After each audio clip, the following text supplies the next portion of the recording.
Hello, everyone. Um, Thanks for joining. Well, really watching later because uh, I didn't announce this or anything, so I've got to get better at that. I am. Let's see. I'm gonna make sure this video is public actually,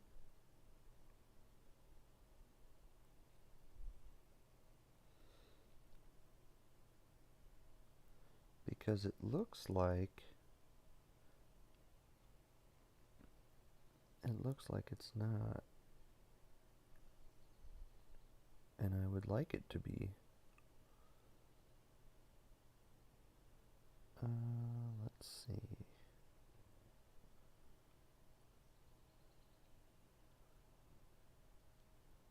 Well, why don't I just go ahead and advertise the link so I can get started here.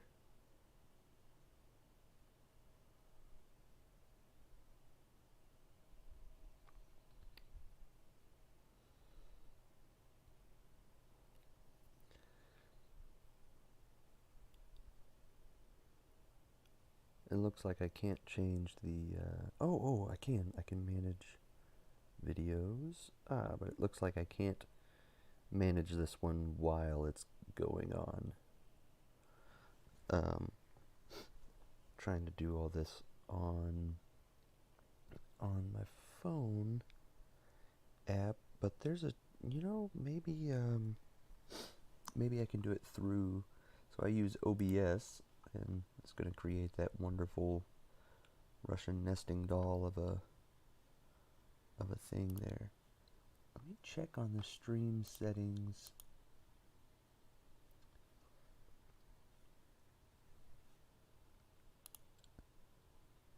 I don't think there's a way that I can change the stream to public while I'm doing it, but whatever. All right. I posted it on Facebook, so if you're watching, that's probably where you saw the link, or I've made it public later. That's fine. So here's the deal. I wrote this tune um,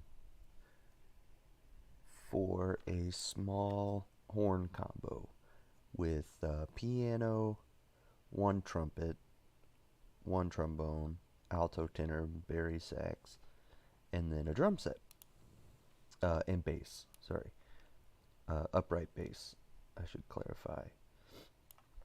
And we've got this great brass band in Champaign, Urbana called 6th Street Brass. And I wanted to adapt this composition for them.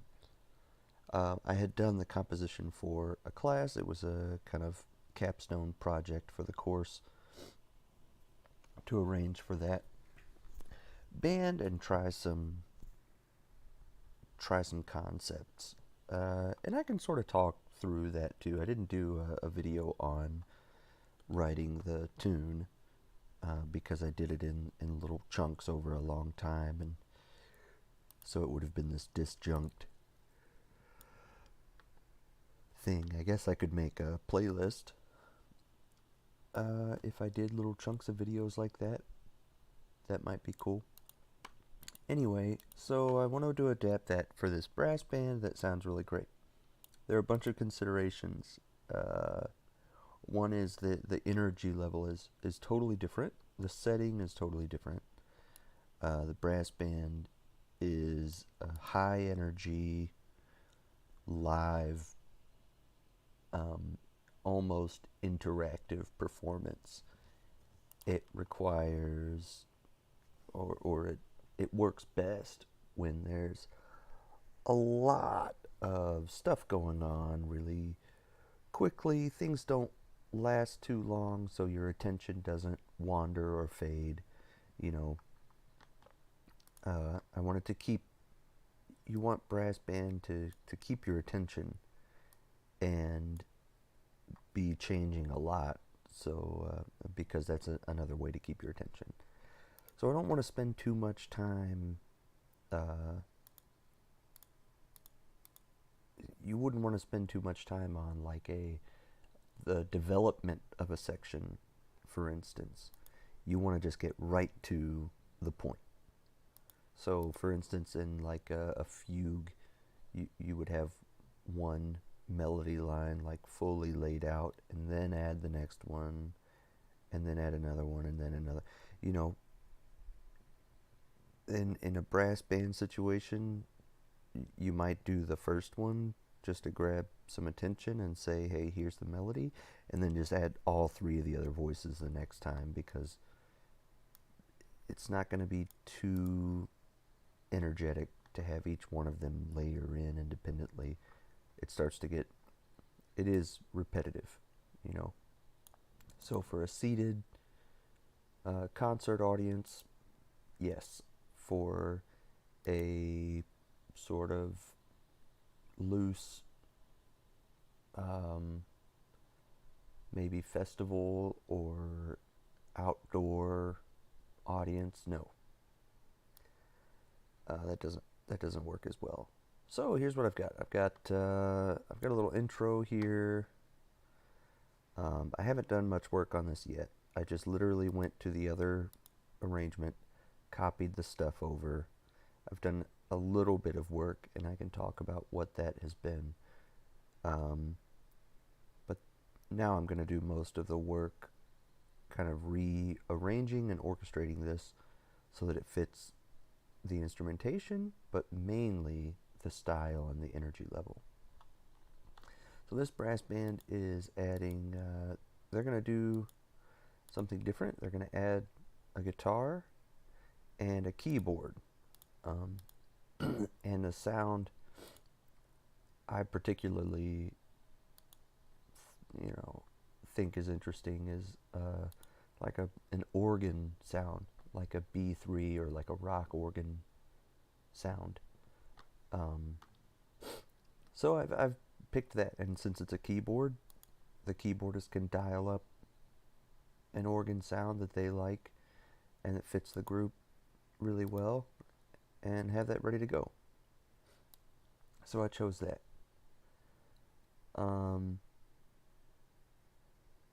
Also because organ has this really strong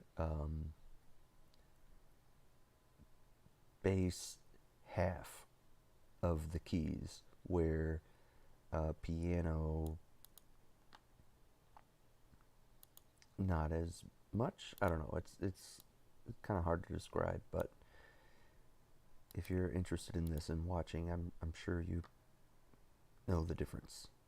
Like an organ sustains, a piano can only sustain for so long.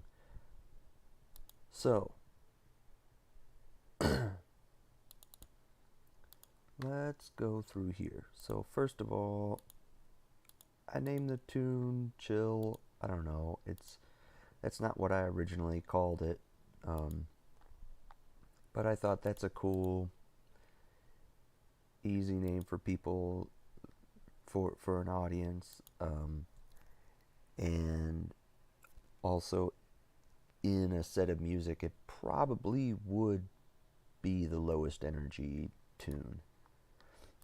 And it has this melody that kind of, I don't know, that seems really chill. It's only like 2 notes with one sort of neighbor ornamental note. Main deal is I sort of bounce. You can see in the baritone sax here, and this is all in transposed. Let's do it in concert pitch. So you can see in the bari sax here, we're kind of going 1 and then to the 4, sort of settling on this 4th here. Happens again, 1 to the 4, to the 4, 1 to the 7. I can't sing that F, but you get it. The main deal is I'm bouncing back and forth between this, since it's got the 4 in here, and I've got chords sort of running over that lick right here. the 11 or the 4 sort of stays in there, but I'm still going to go back and forth between fourth between like a 1 minor chord with an 11 and something that actually feels more like the 4 chord. So I've got and the best way to illustrate that is to go from F to E flat in one of the lines, because that's going to be the biggest difference between G minor and a C minor chord. So there's some kind of ambiguity to this line, and then the chords line it up. Now, I pulled this down from, I had piano playing this entire chord. And I decided I don't really want that. I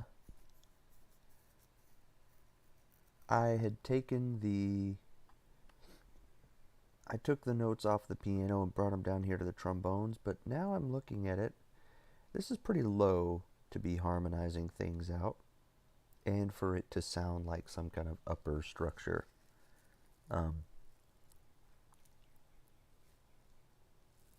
For instance, once you get past this, below this third or fourth line, or maybe third space, you might call it,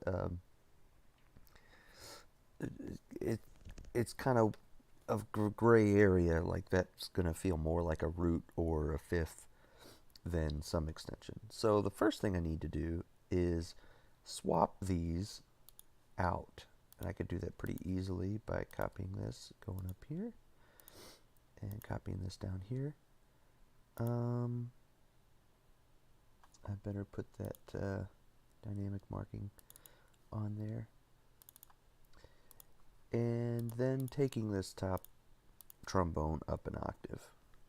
So let's get that happening. Now we've got F to E flat happening up here. Now the organ has this B flat to A thing going on, so we're going from like a G minor to a C 13, a C minor 13 chord, or a C minor 6 chord, sorry, which I think sounds pretty cool. So I've got trombone 2 already doing that, and trombone 1 is doing the F to E flat, and then the other note that's in the organ here that was in the piano was the C common tone. But you know what? That's happening in the bass. Why don't I leave, I feel like I should leave that completely out, and I'll get all the information to the audience this way, just with 2 trombones and a bass line. This will give the low end of the band a little moment to shine. So let's check it out.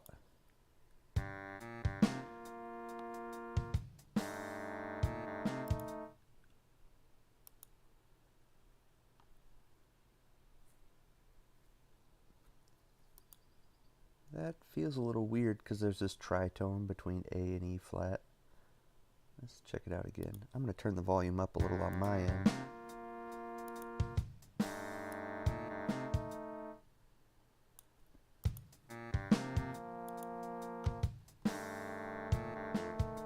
Yeah, you can hear there with it swapped. Not a great sound.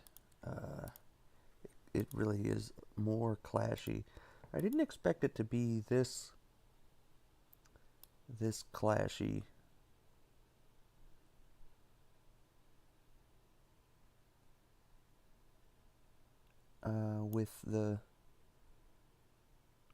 With it switched. And it didn't sound this much of a clash when the piano was playing the whole thing. So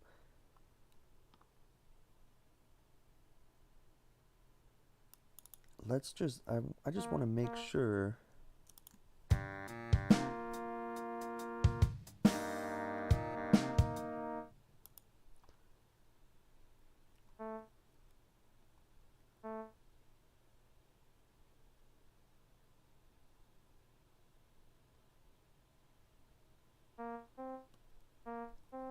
And let's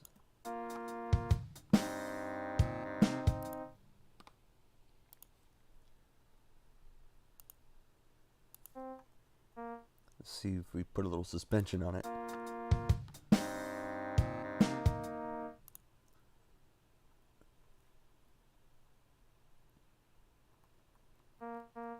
That matches the bass line better. I don't like it. Huh, well, this is getting weird. What if I take that suspension another note up?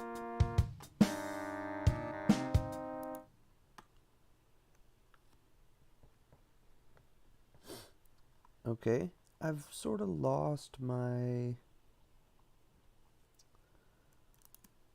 feeling of the C13 happening here, or C minor 6. I'm fine with that though.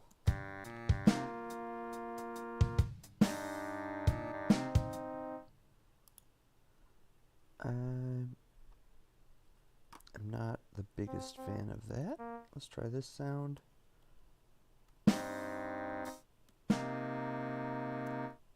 Let's take the, I'm going to mute the drums. Mute right there. And you can see the plugins I'm using here, using this cool free Labs plugin I found for drum set.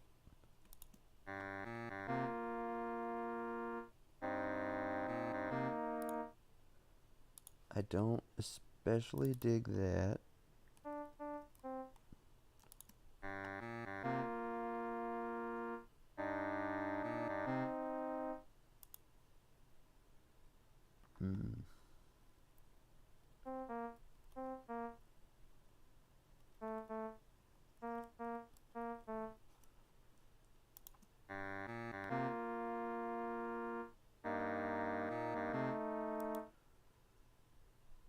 Ooh, that's an interesting little change.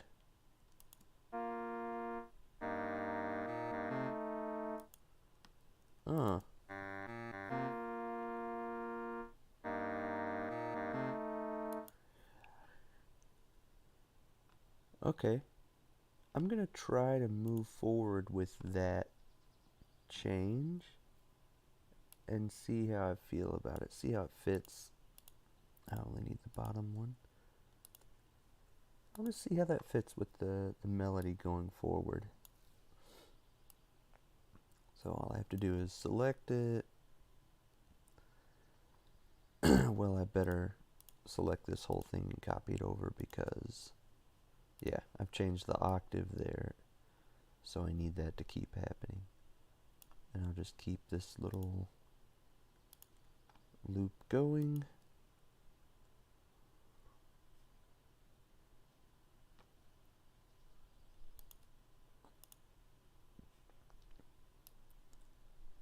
Okay, so that's the first little section. So we're going to have this happen. And I think I'm going to make the, I'm going to have the trombones here be second time only with the Barry. And Finale isn't going to catch that, but the musicians will.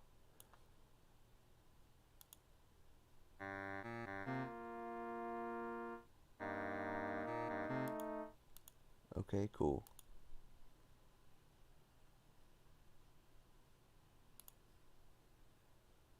So then we get to, let's go to scroll view on this. It's a little easier to work with, I think. Now we add the melody, and I'm going to keep the edit where I take the organ out of here.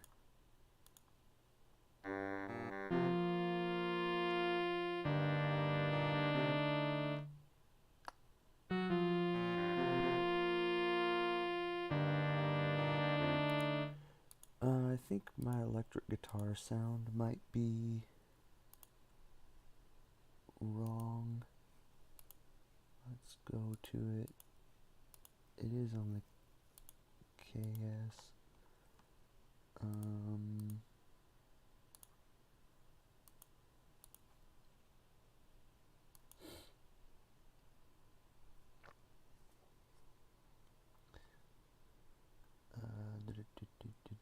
should be, there should be a plucked strings.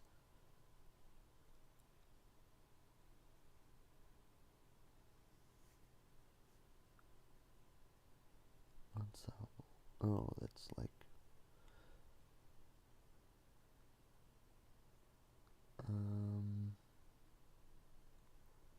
well, it's just the key switch version.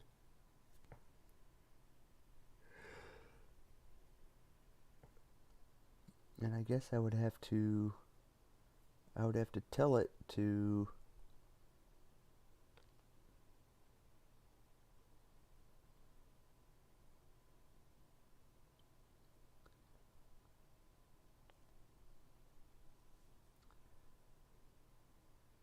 choose.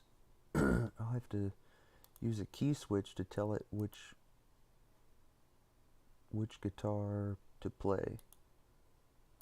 So I can go to key switches here. Well, let's see if it has some controls, because that doesn't sound, you know.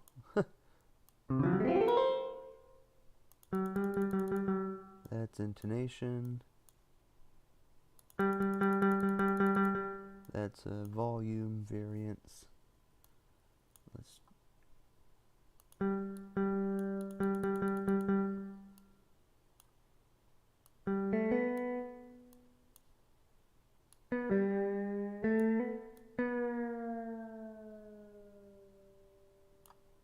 no.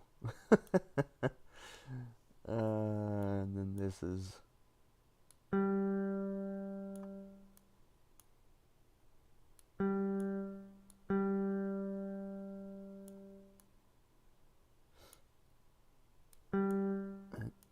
let's get the mod wheel.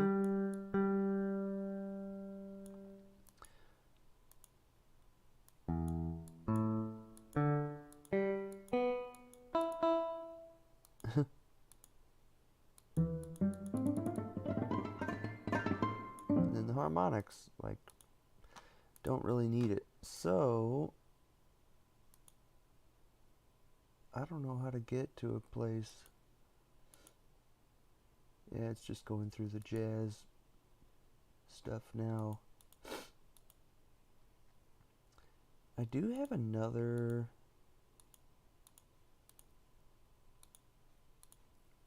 plug-in that I could try.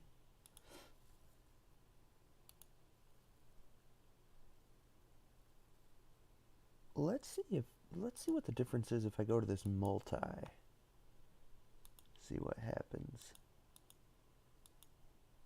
And it's only showing me the Finale default bank right now. I feel like that's another issue. I'm not accessing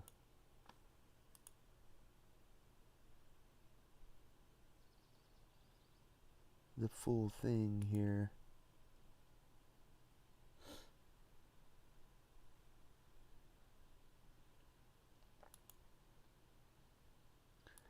I have the latest version of all the things, right?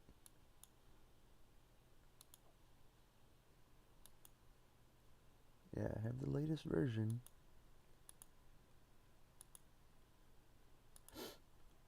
Huh. Well, I guess I just continue on with it.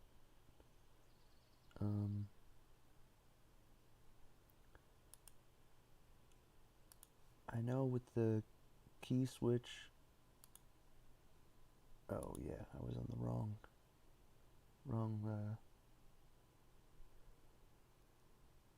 thing there.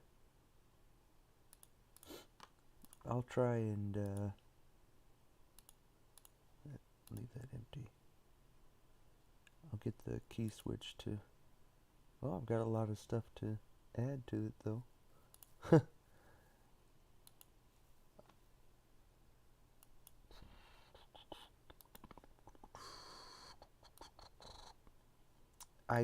there's a chance I can go in here. Now I have 2 sets of these, like dynamics. I have 2 sets of them, and that's because it imported all of the dynamics that were in the other version of this that I copied. So like the technique text here, second time only and stuff, I've got those here, but they're not in the same font. So that's the reason for that, like doubling up of all of that.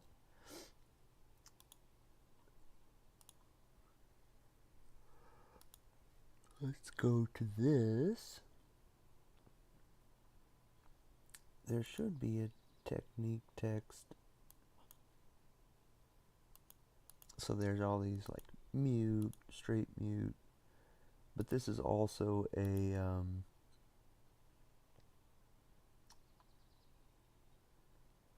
this is also kind of a classical geared set of expressions and techniques.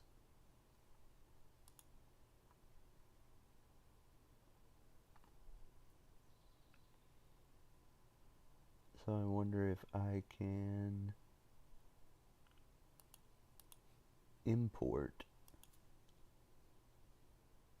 another one. So here's another thing I can do. I can go to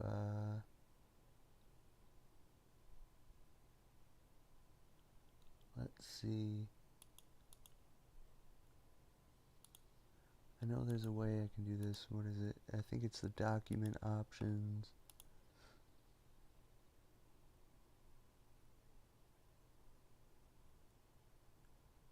And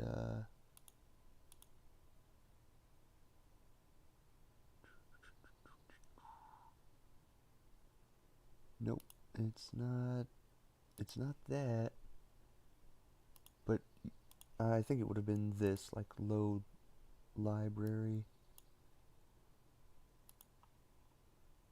thing. So then I could load up these fonts, or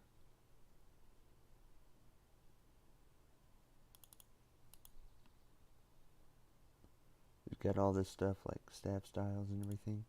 So I can load up a some of these expressions and stuff, Coral Dynamics.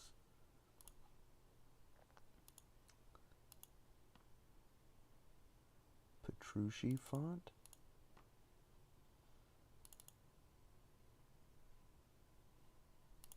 Let's try it. Let's see if it has that. I've never messed with that before. So now I've got 3 sets of these things here.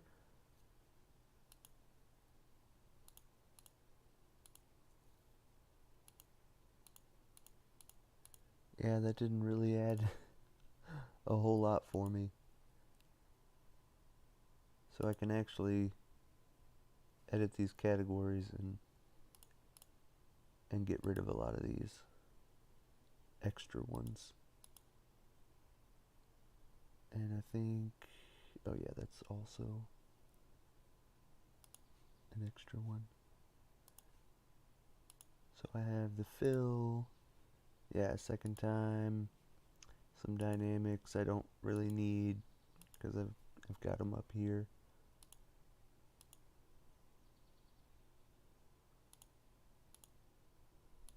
Oh, and some of these tempo markings.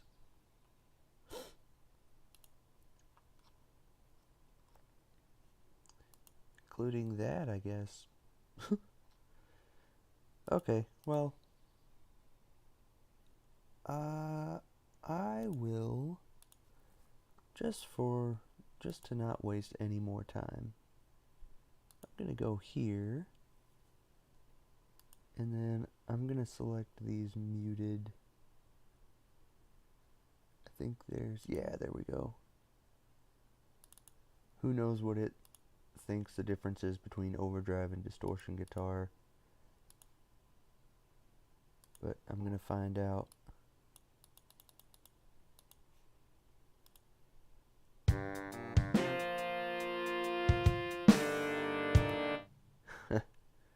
Let's see what it thinks the difference is between that and distortion.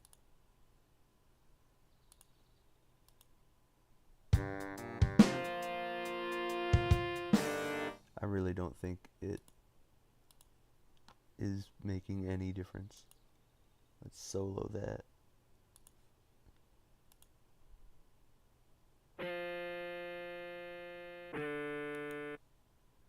Okay. Feel like that's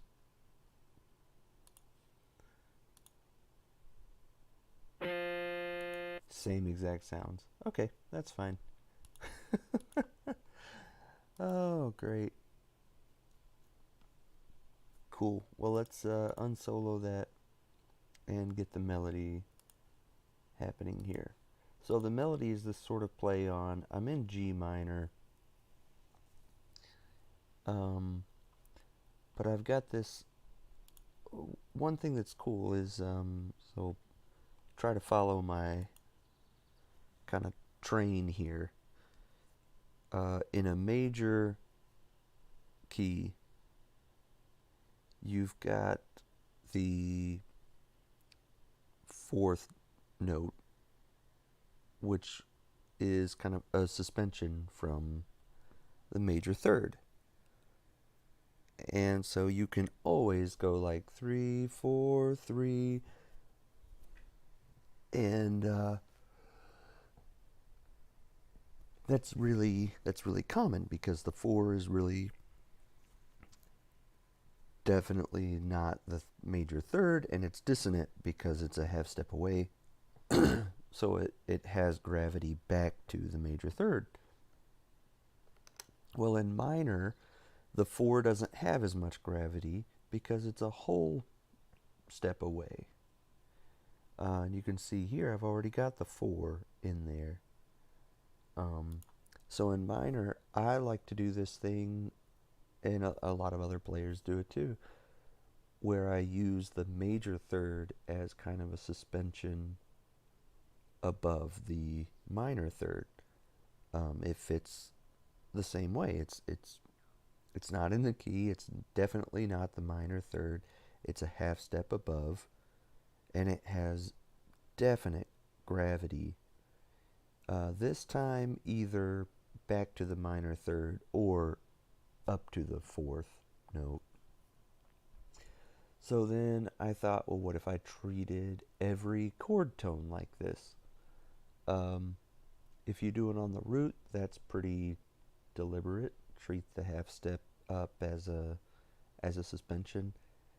It's the root, you know. It's a pretty foundational note. So there's not as much ambiguity involved there. The fifth is the next most foundational note of almost any chord. So, and if you follow like the mode change between major and minor, the sixth, especially in this key in G minor, the E flat, does kind of serve as that plagal suspension in minor. It sort of has more of that feel, but I feel like it doesn't make as much of a statement because again you're in minor. That note, it doesn't have the same gravity as like 4 to major 3.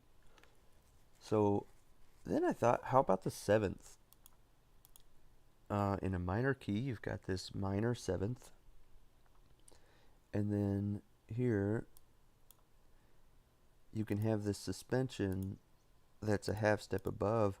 It's the same sort of thing as the major third above the minor third, except it's just the major 7 above the minor 7. So it's like further removed from the root where there's this gray area. And it almost gives me the feeling of a melody being played in one key while the bass is in another key, and even some of these chord tones kind of feel like separate from that even. There's just a lot of ambiguity. And I think it sounds pretty chill. So that's why I thought the name fit. Anyway, long explanation. Here's what the melody sounds like.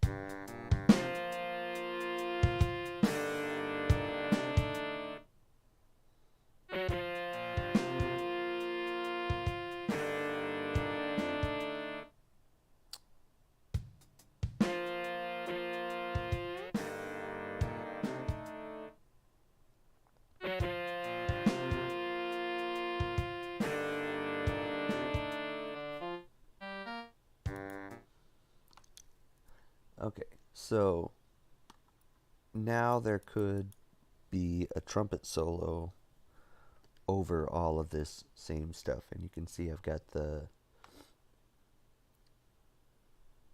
chords laid out up here in the organ. The only thing I didn't include in the chords before, I didn't include this D on top. I think that I decided to omit that because it's in the melody and I don't want to give it away. Plus, a perfect fifth is almost always implied in a chord that isn't like diminished or half diminished or something, or augmented. So if you leave it out, it just kind of, I don't know, it exists in the harmonic series already. So I didn't need to add it here. Just the F to E flat and B flat to A are good enough.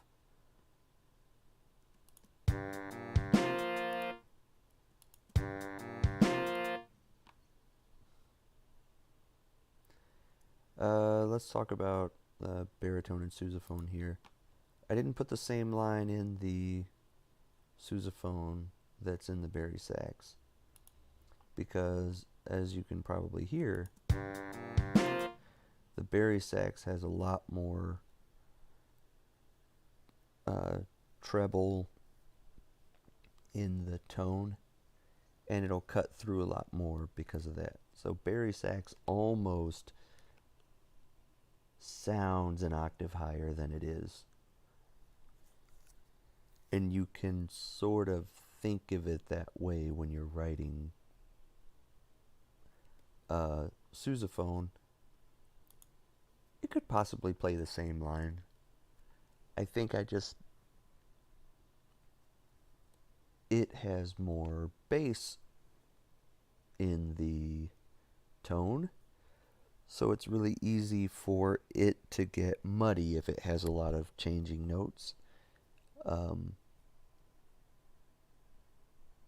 It can lose some clarity, so I don't want to do that. So I think this works out. This was kind of the best way to have both of them contributing to this bass line.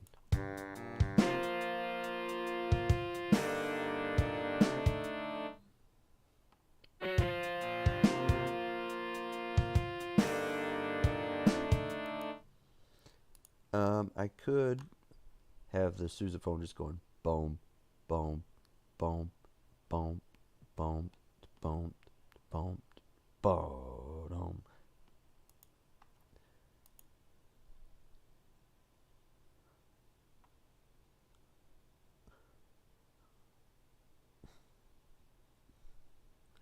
I could have it going boom, boom, boom, boom, boom, boom, boom, boom, boom, boom, boom. That might be cool. Let's give it a shot. Let's get rid of that thing. And let's just do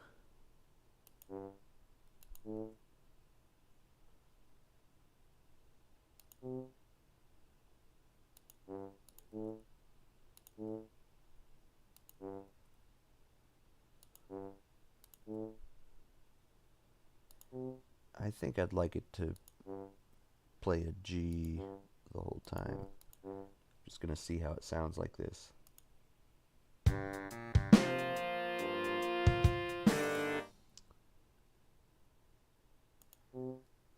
Nah.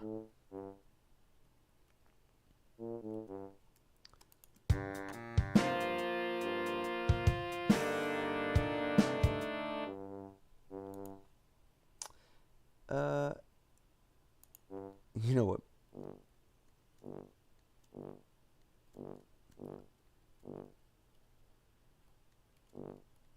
I think that might sound cooler.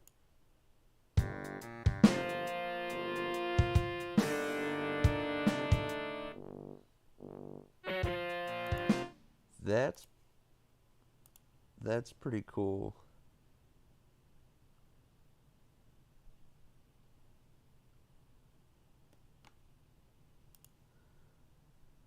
And we can even tonicize this G by doing that.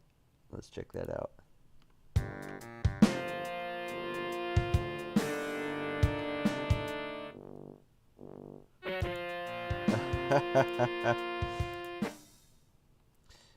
That's pretty cool. What if I made it a low F instead?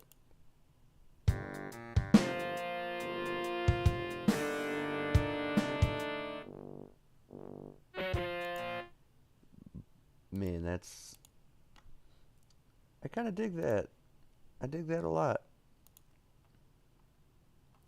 I'm going to take it up and then put an 8 VB on it so it's easier to read. It's not that I don't believe in the ability of whoever is going to play sousaphone in the future in this group. It's that I want it to be as easy to read as possible, no matter what. You know, if somebody can read a bunch of ledger lines, beautiful. I want them to not even have to think about it. And I just put that on the bari sax instead of the tuba. Why did I move it up there?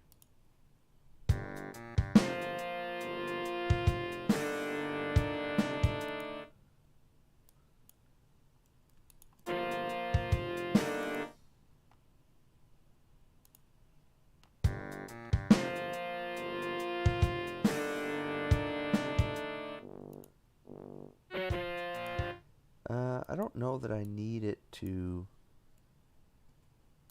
hold that.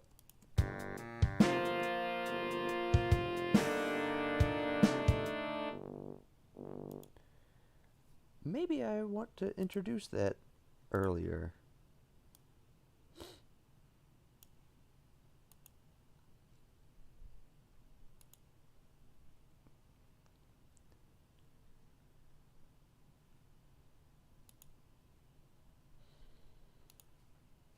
I don't know. That's fine. So let's grab the same thing. I'm going to choose this measure to copy. That way the 8 VB doesn't. I wonder how that'll sound.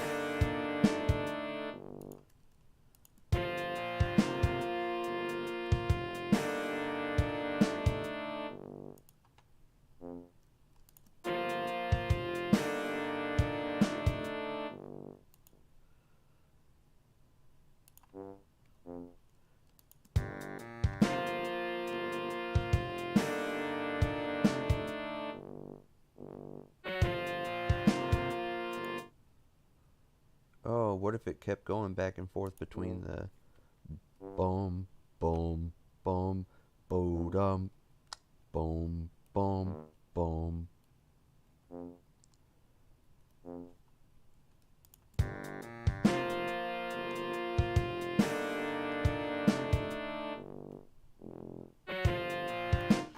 Oh man, I think I just found the glue that's gonna hold this all together. Let's put accents on all these. I can multi-select. I don't know why I'm doing that. And let's make sure.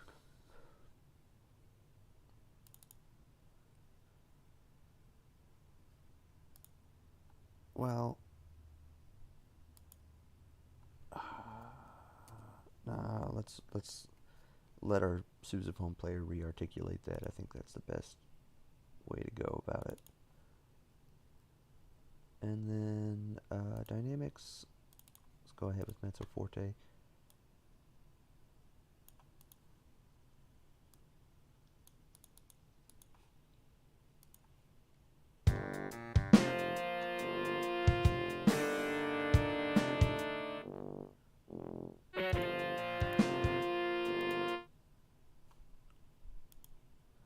What if I made it, it's a little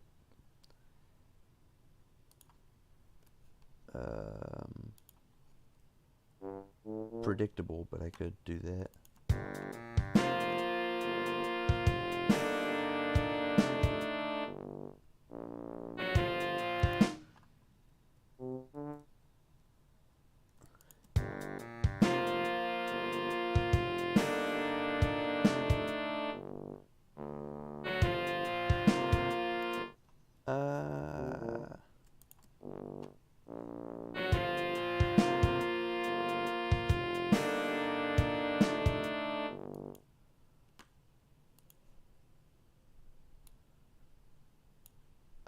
I like it. I like that.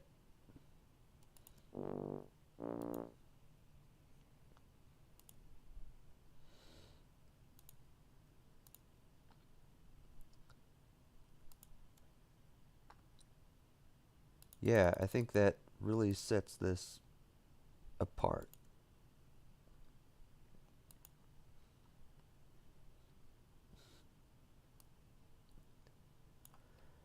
And then leave it out when the horns have this little transition line. Cool, cool. Let's see how it sounds now. I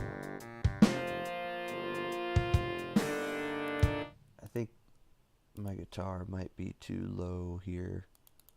I don't think it's written. You know, if I transpose it, it might.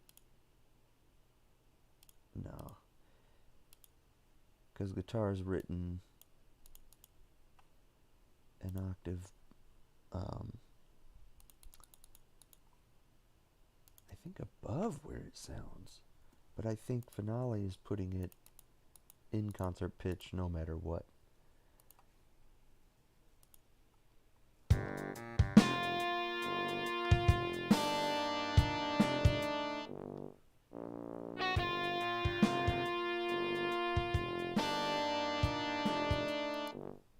No, I think it's doing it. It's playing an octave below where it sounds, because it sounds exactly the same as the tenor now. So that's fine.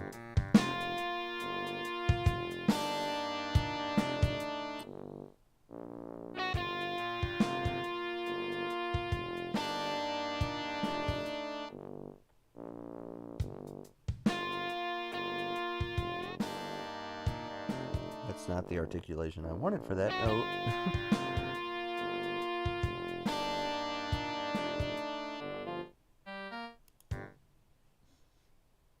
Let's leave out the whole bar.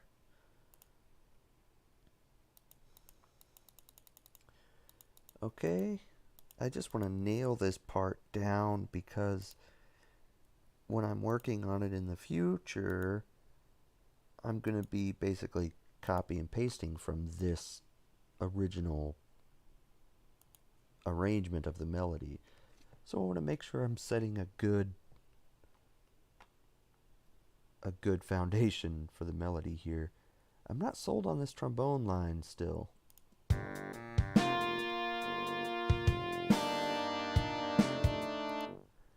I'm not convinced that it's a great harmonization of the melody. Let's try it with the A again.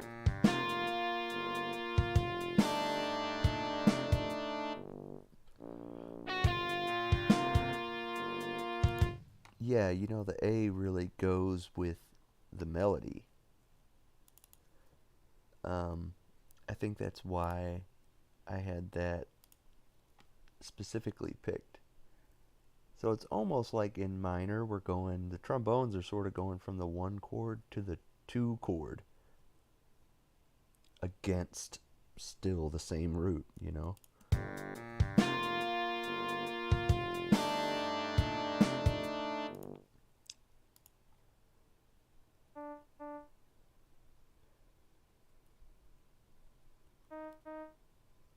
Oh, but you know what? We've got this F here in the trombone. That's in the melody.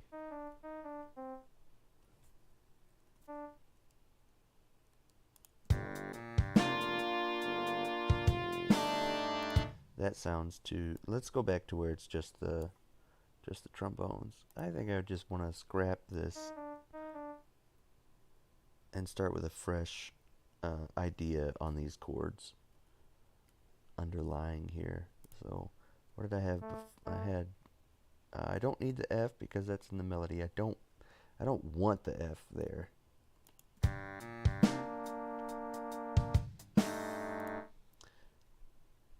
That sounds too much like, yeah, I don't know. Let's try this.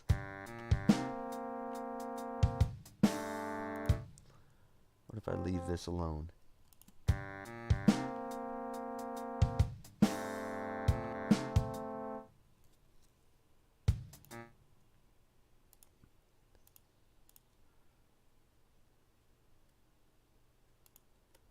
Well, it doesn't copy the ties over, but I can fix that when I move these notes.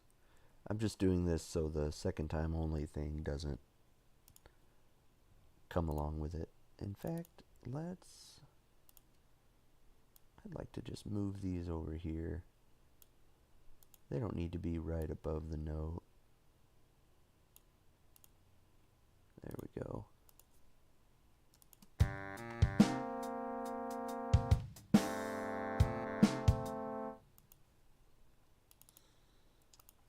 I almost like the idea better of having this clash between 3 and 9.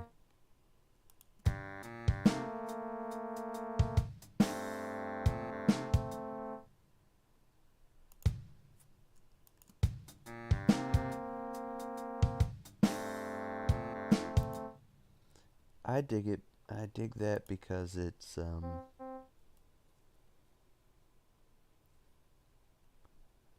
kind of going between, the trombones are kind of giving off this actually C7 of some type to F, resolving to F.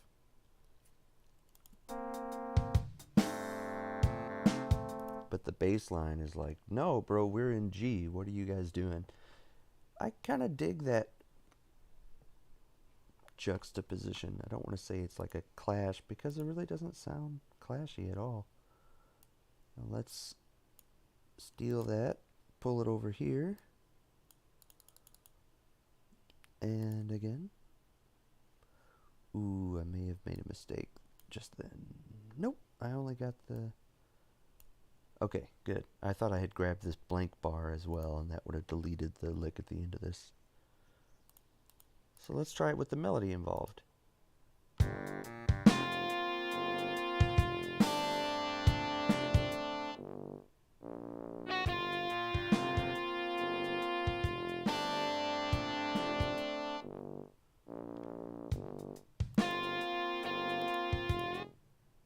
Okay, I've got...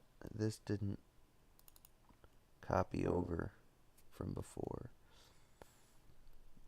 D, do, D, do, D, do, D, do, D, D, do, do, D, do, D, do.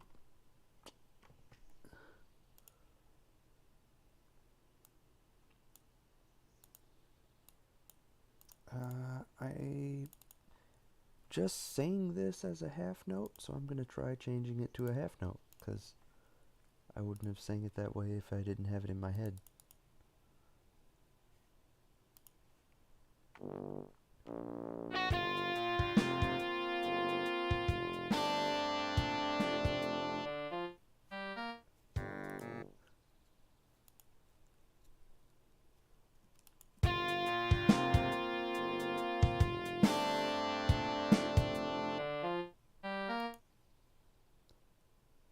Yeah. Okay. I like that.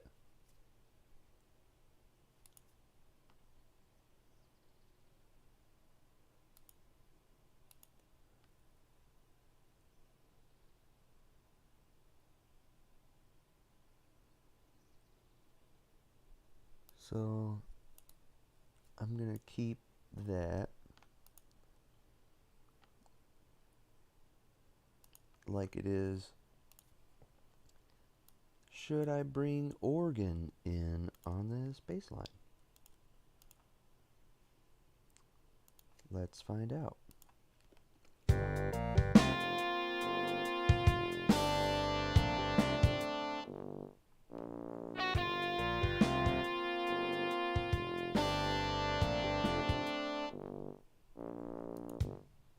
That sounds pretty cool.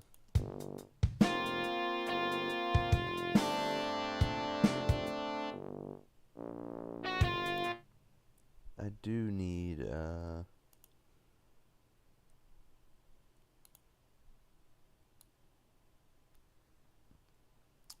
yeah, you know what?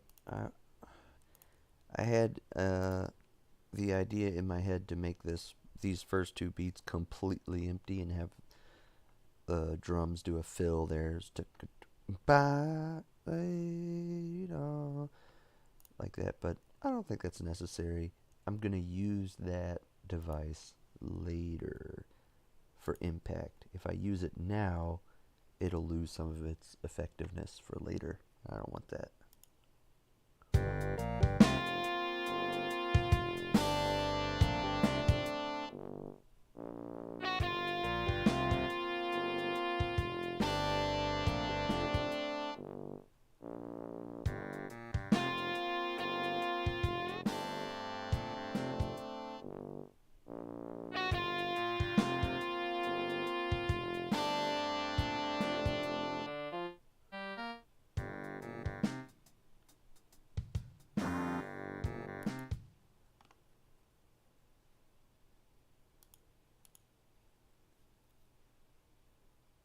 Okay. I don't know if I'm going to keep this solo section in, so I'm not going to spend a bunch of time on that. I think I've got this the way that I want it. The only consideration, the only other thing I'm thinking about is, what if I... Oh, so it is doing it an octave. Okay. It's not transposing that. It's just leaving it in transposed pitch when I switch to concert pitch. Okay.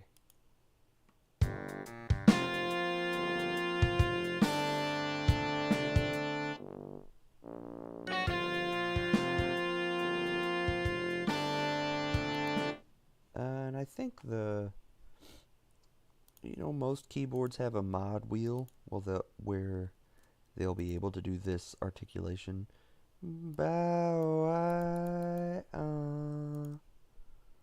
So I'm not too worried about that.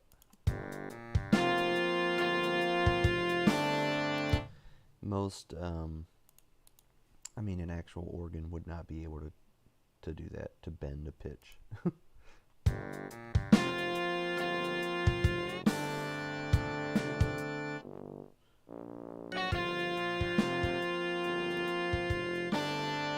So it makes me wonder, with that being written in the middle like that, I wonder if I can get away with the guitar being an octave lower, but kind of like the Barry sax, there's so much distortion on it, it can sort of act like it's an octave higher.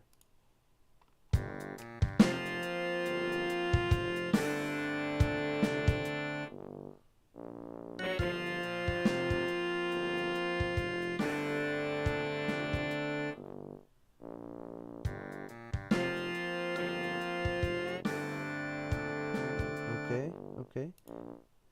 So this is in the middle of the tenor sax. It's not very high for tenor. You can see it's up there. If I put it an octave lower, it would sound a lot more husky and I don't know. I'll give it a shot. But that's just the other thought I was having. Maybe the tenor could take that lower role.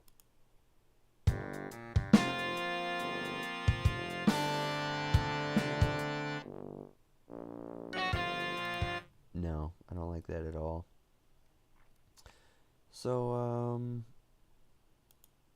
well, I guess the only thing I haven't tried is having the organ take on that role of playing in a lower octave. I'll just transpose it down right here. Actually, yeah, for now. And if I decide to keep it, I'll move it to the bass clef.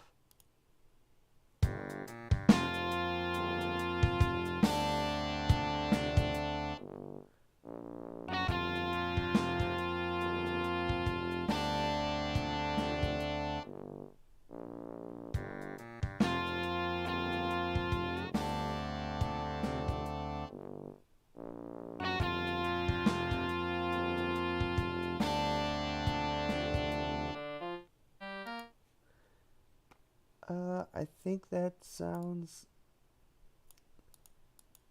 nice, but I feel like the organ is too much. It has too much of the fundamental note in it to make that sound good. There's one other option I haven't explored, and that is doing this. Oops, no tie for that one. No tie for either of them.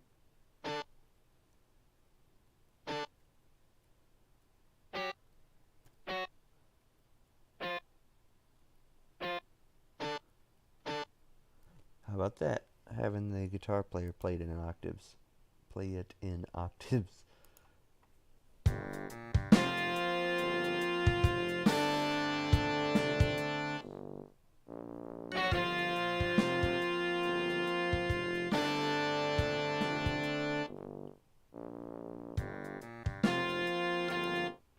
That didn't add a whole lot of depth like I thought it might, but I think in real performance it would.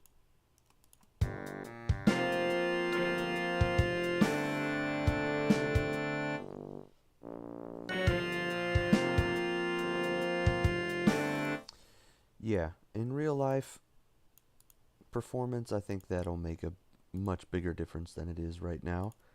I'm gonna keep that. But I've got to account for this little thing right here.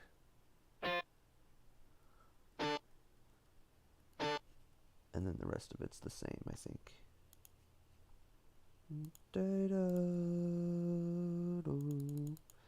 So I think, I mean, hopefully you can hear how that melody is sort of just kind of removed from the foundation of the bass line.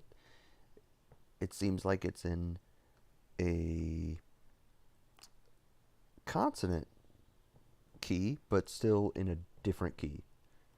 And it's sort of got this openness to it that I really like. So like I said before, I'm going to skip this solo section. I'm also going to leave this alone for now.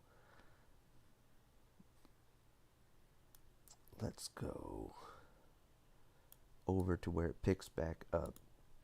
So now we're getting into this sloshy hi-hat rock. There's like, you know, that horrible representation of what it sounds like. And the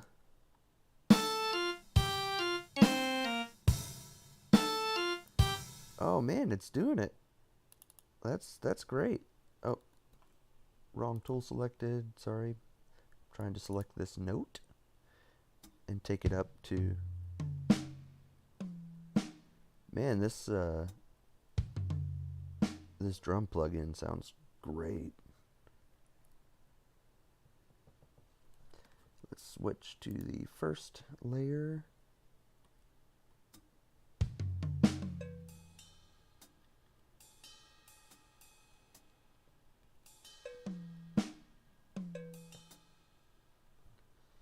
I had to do it like that because the rhythm staff style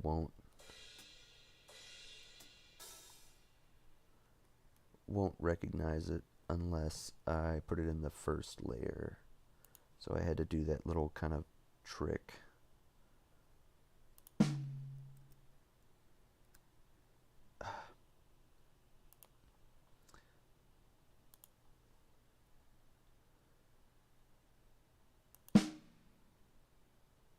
And then let's go ahead and put a downbeat. I'm going to have to put it in the first layer for it to show up.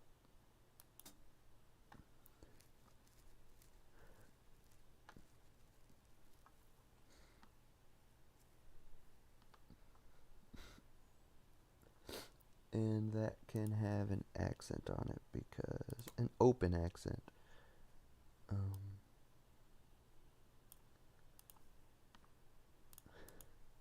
Because there's some space there. I don't want it to be choked like I've got specifically written right here. And that's why I put this closed accent, what I would call a closed accent on it. Like, this accent indicates a specific length. That's why I'm using it. So we've got the fill here. So let's slash marks. Then all of these are rhythmic notation.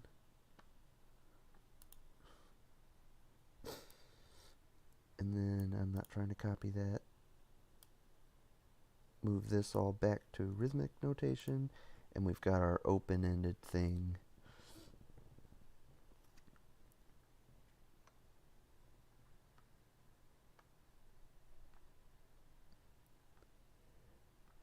I'm not going to have this same choke thing happen here. Oh, you know what? I've got fill written there.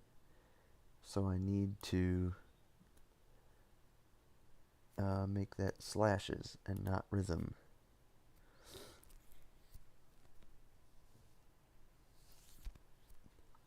And I think I had accents over these all before.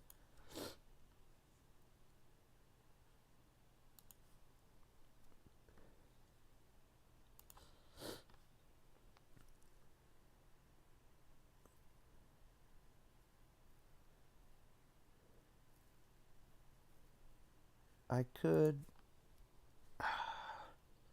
you know, this is kind of like,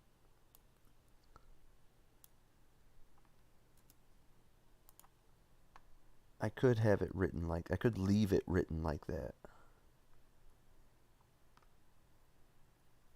And that actually might be more, that might have more clarity than leaving it the way it's written right now. So I'm going to do that. Let's see, can I switch that to rhythm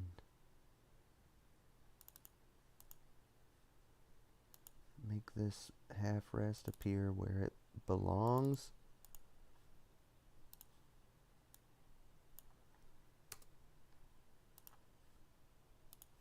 Like, see, this is a weird thing. Finale should combine these rests for both of the layers.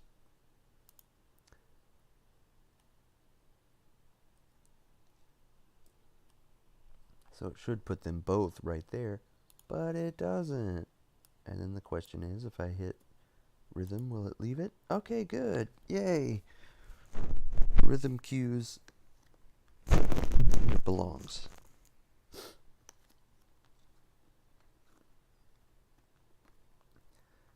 Okay, then I could honestly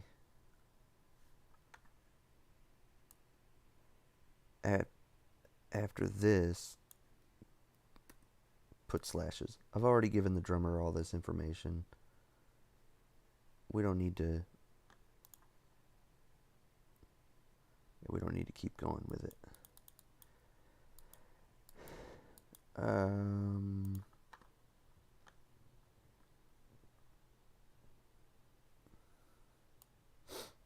So now I've got the melody happening, this melody happening in trumpets and a tenor sax. So this is how it sounds. We come out of this solo section, we build and build and build.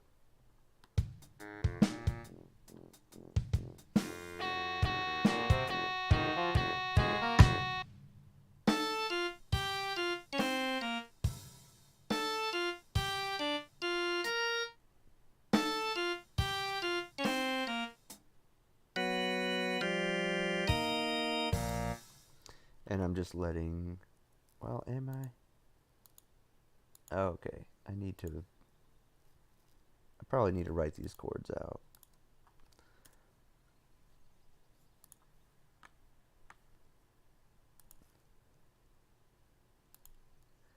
I don't know if I need this melody to be happening in the organ.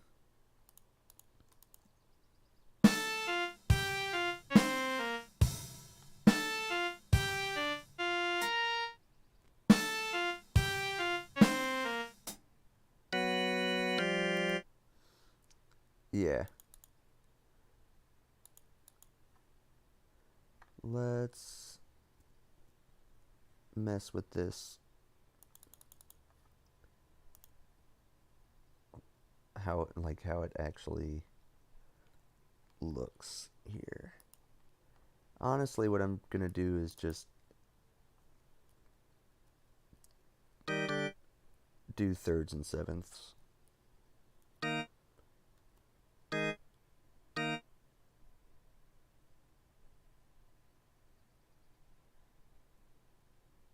don't really need all the chord notes filled out.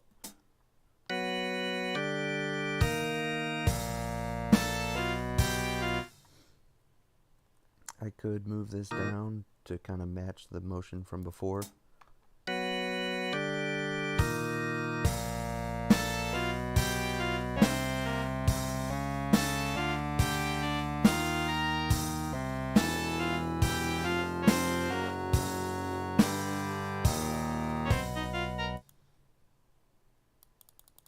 And then I can do the same thing. You know what? I'm going to change this to, let's just say 7. These are going to be the first major 7 chords that show up in this whole thing. And why did it change the font like that?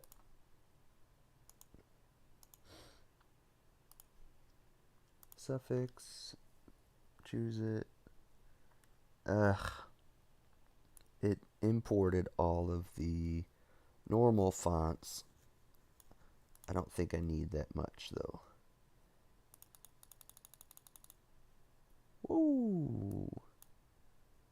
Replacing score with, oh yeah, that's the one I'm trying to get rid of, with major 7. Select that. Okay. And then just keep going. Can I batch delete? Let's see. This will be fun. Delete. Haha! I can. Nice. G major 7, E flat major 7, B major 7, and then we're right back into it.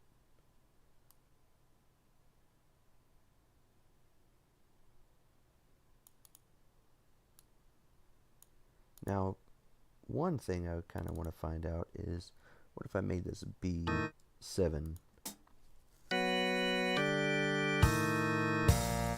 No.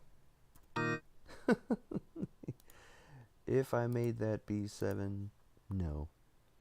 Just there's no reason for that.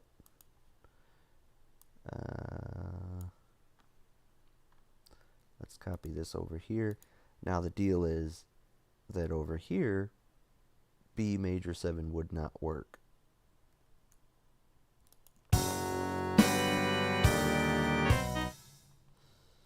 What have I got going on here?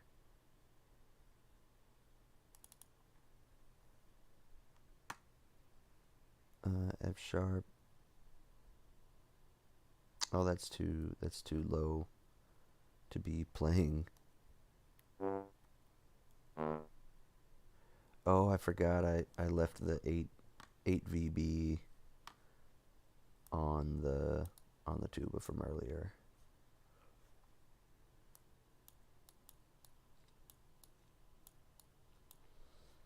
I'm not worried about I don't want to worry about the solo section.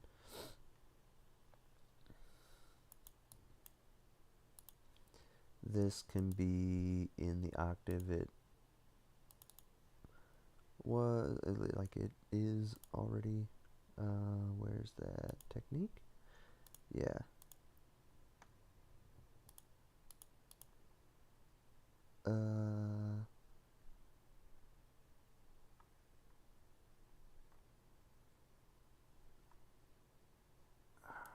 I don't want to write 8VA because it's too far removed from the stuff that was happening before.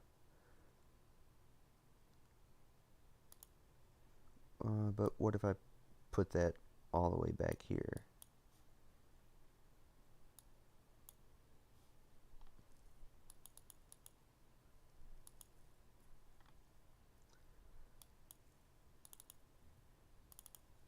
Let's put it there, and then that should patch that up for me. Yeah. No, that didn't sound normal. That sounded an octave higher than it needed to be. Oh, maybe because I have...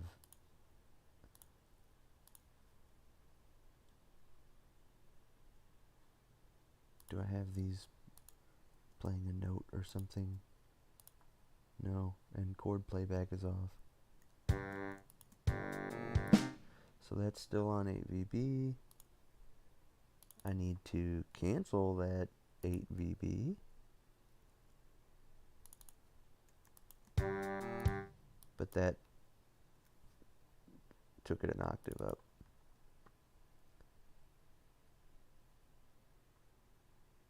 Huh.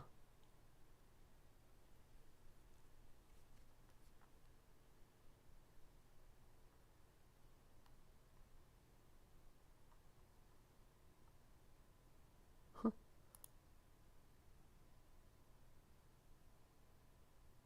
I guess that would... Yeah, that didn't fix it. That's as opposed to staccato or legato or something. Not... not... Hey, stop doing 8VB.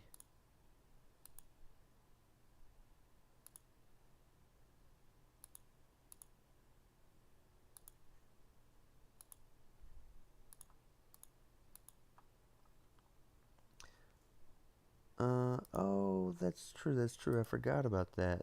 Loco is the hey, stop doing that one. It's like get rid of the last. Yeah, I don't know what I was thinking.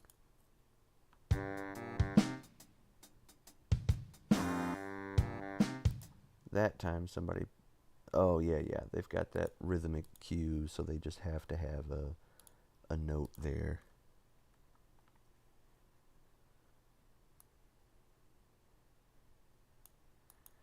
Then I take it all down a whole step right here.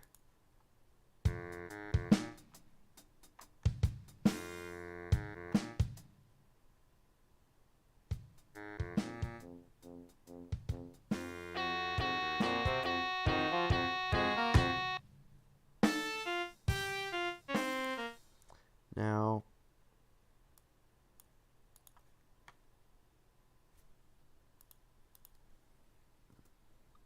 I do want the D7 alt to happen, but an octave lower. Not so much where it was. And I'd like them both to play that rhythmic that rhythm.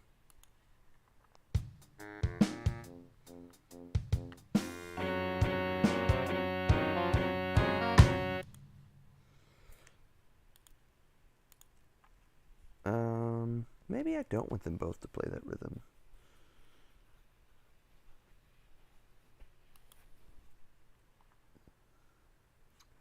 maybe I want the, because I'm going to get more articulation out of the guitar than if I, let's see, I want to set up this altered sound.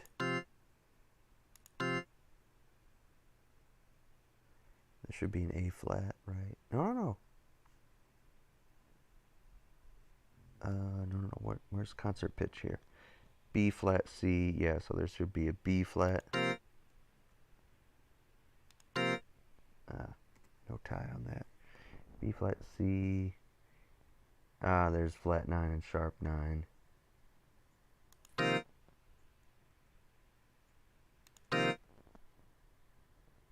Then, yeah, I was right. A flat.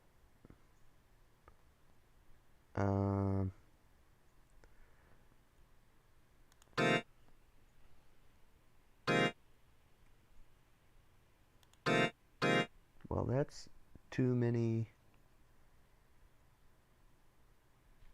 fingers. So let's get these two taken care of by the left hand.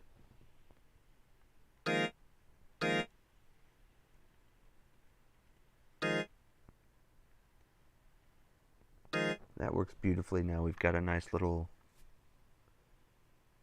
thing going on here, fourths, and then it's, I don't know, it's a lot. Let's see.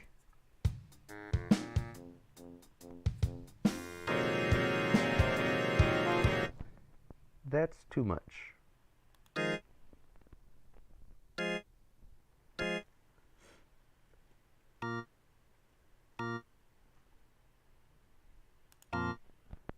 So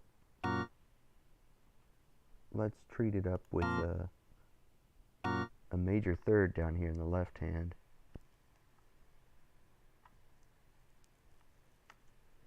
And then minor third in the right hand.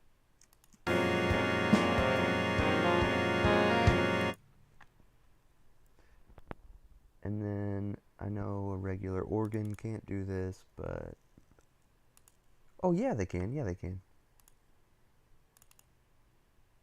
And I'm going to have to hide that because I'm just going to put it all on the left hand area. And then we're going to get our way up to forte here. Hide that one. Same deal with this dynamic marking. Don't show it. Do show it down here. And the keyboardist, might not be able to do this.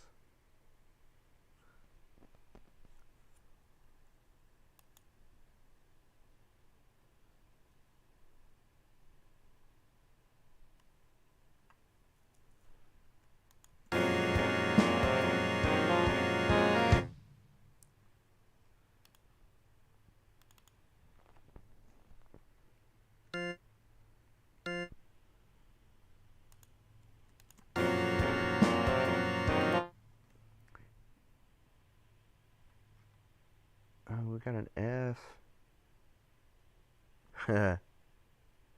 Yeah, it is D7 alt over F.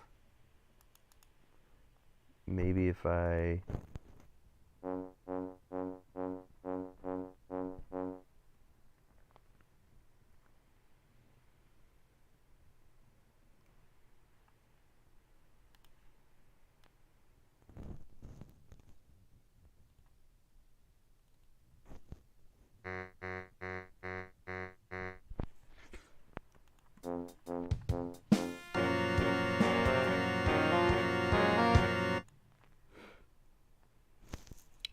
yeah, you know what, that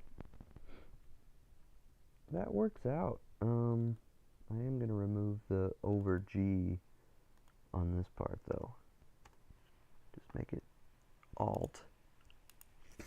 Let's see how that transition sounds.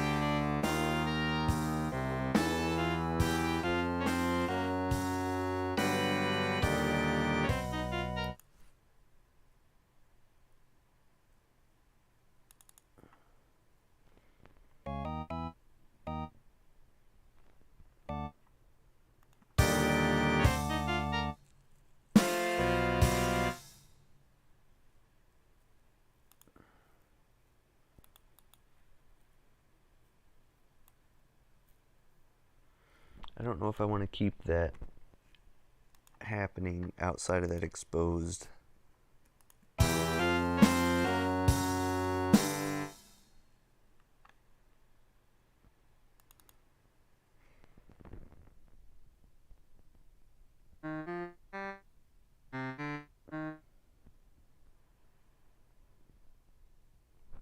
Well, that was supposed to be not the...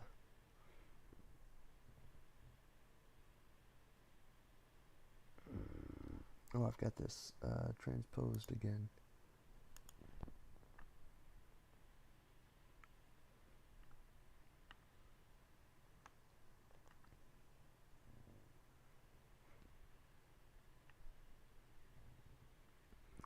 So what is this little lick doing? We've got C, E flat, F, B flat.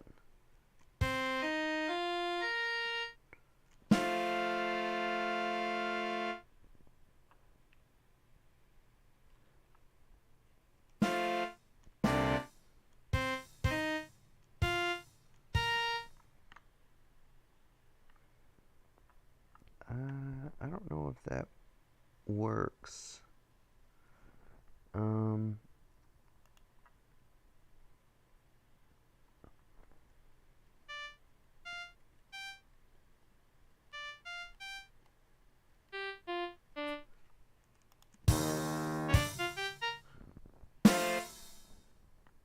Yeah, that works a lot better.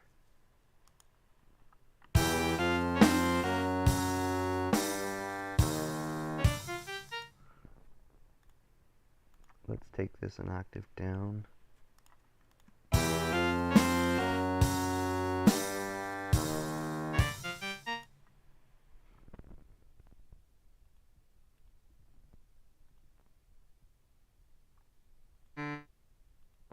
Let's make this a...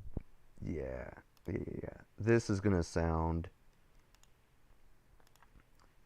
This is gonna sound heavy.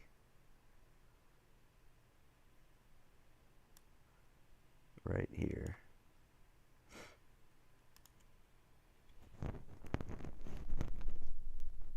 Yeah, I also can definitely take it an octave down on the organ.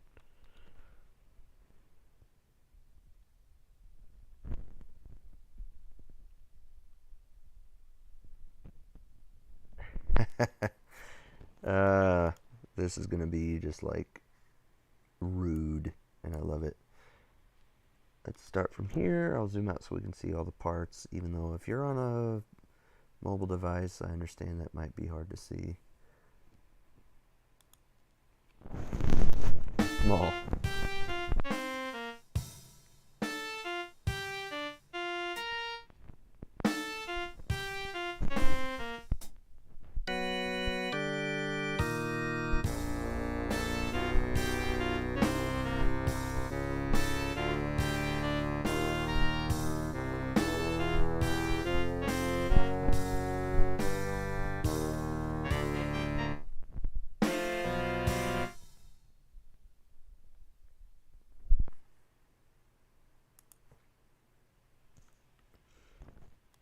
I think I want to get rid of this now. And have that bass line take that spot.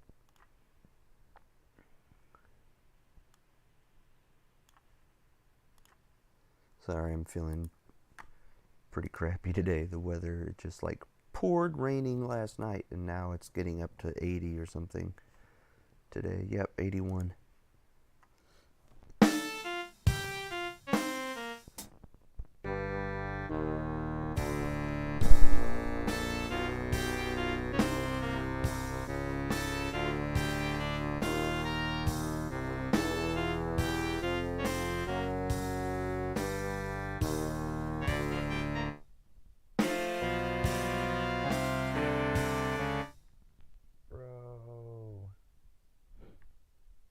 This guitar needs to be up an octave, 100%. And then, if the trumpet 2 can pull that off, oh,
think I also don't think I need the grace note right here in the bass part.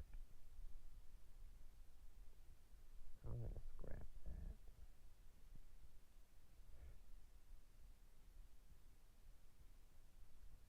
It's not really effective anyway. I've got it in the organ part. Okay.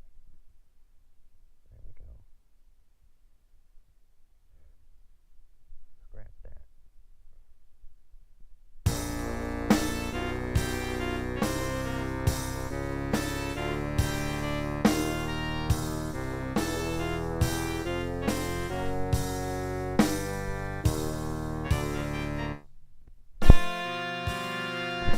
Yeah, see, it instantly lost a lot of weight there.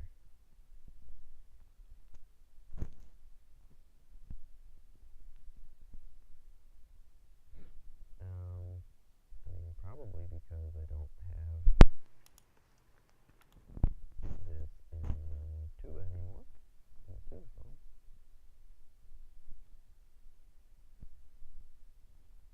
Also, I don't have this in the trumpets anymore.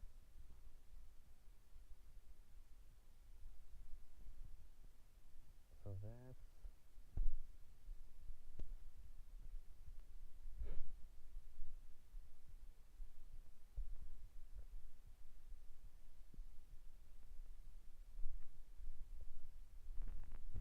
Now, what could I do here? I could get this trombone. Well, this trombone would be able to provide a lot of power, and so would this one.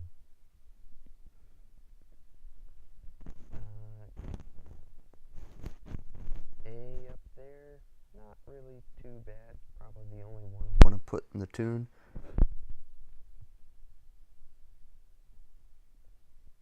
And then just have this trumpet. Yeah. Doing that.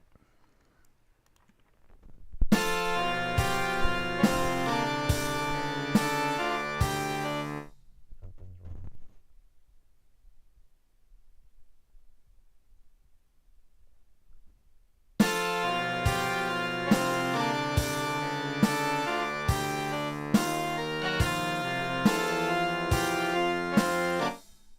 Something's not matching up correctly.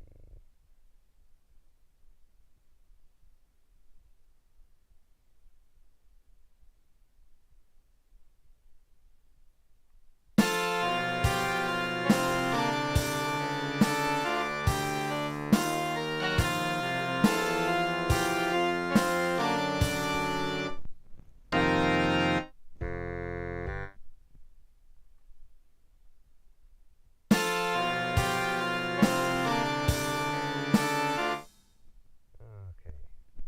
This is where I might need to think about Sorting out this bass. bass line. And then pretty much whatever I do here, if it works here, I'll be able to push it back to the left. so let's work it out. First of all, let's take it out of the bari sax, so we just have one line to work with. I think this D flat here is going to cause some issues against the melody. I'd like to start, maybe not on a B natural, but maybe on a G sharp, and then work up chromatically from there. B flat, B natural.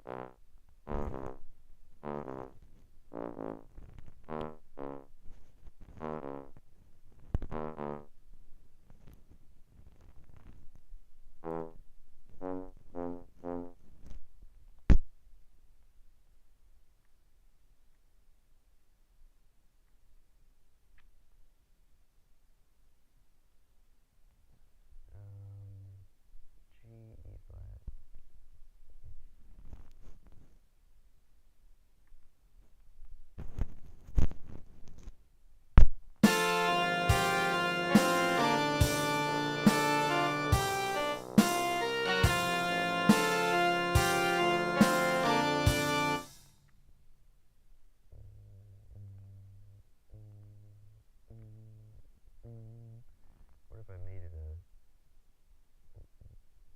Francis Hemiola kind of started here,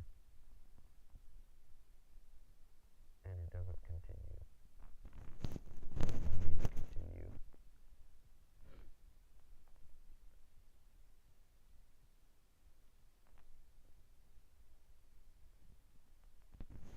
It ends up the same. It ends up exactly in the same place. Whoa!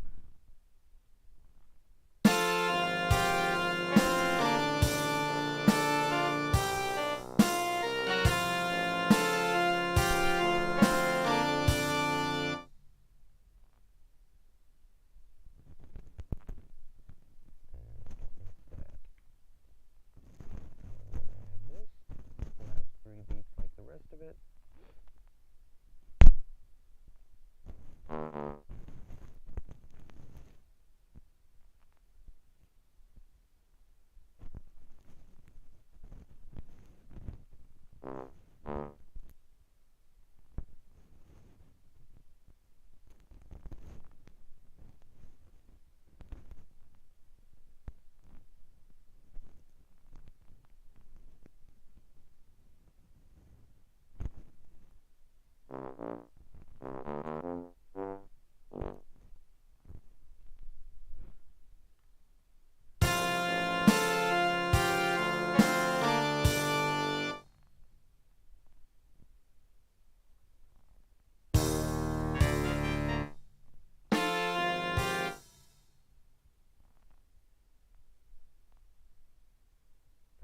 I think I could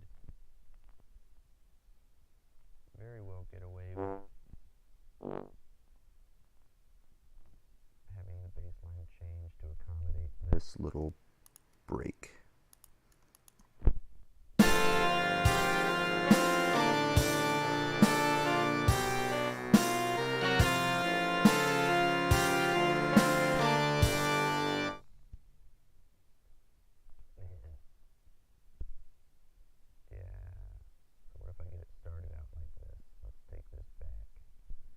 left and have it go from here. That's correct, isn't it?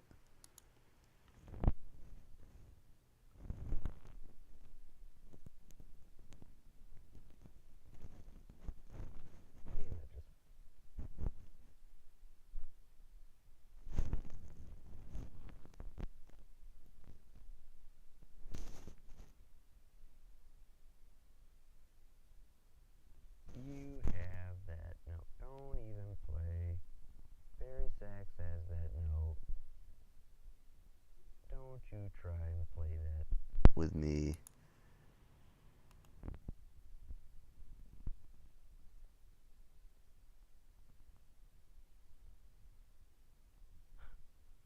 Okay, so first thing I need to do is edit this down. It's got to be G sharp tied to the next G sharp. Okay, nice. Now we'll pull it down.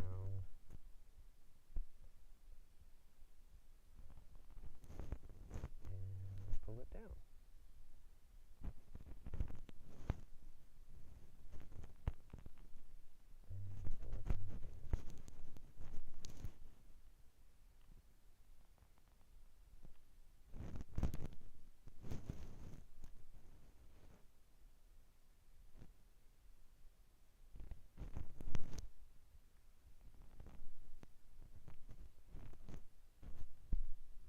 Do we want to leave this?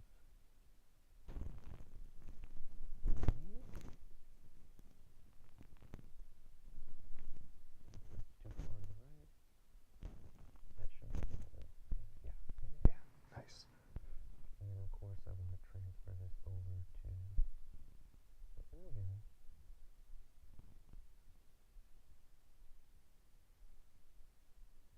And this is the first statement of it, so I don't want to transfer it anywhere else.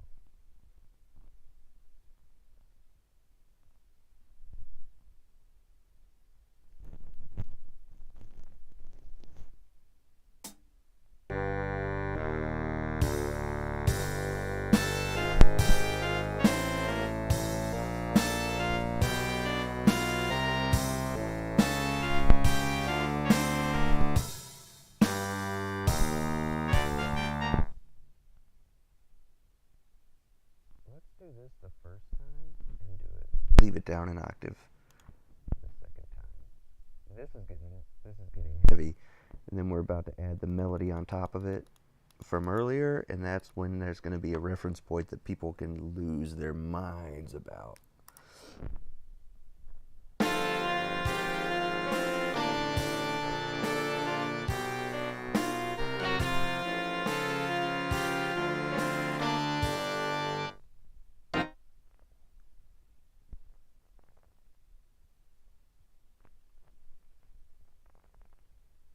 We're going to get rid of this chord.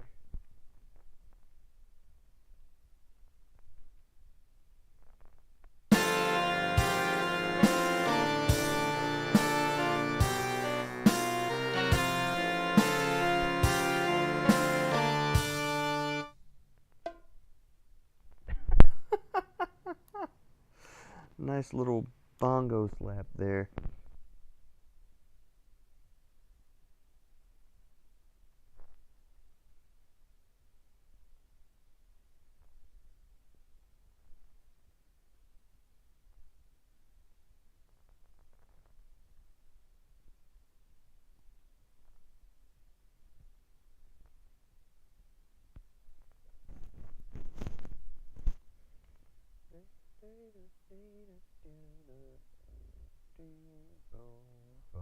Hold up.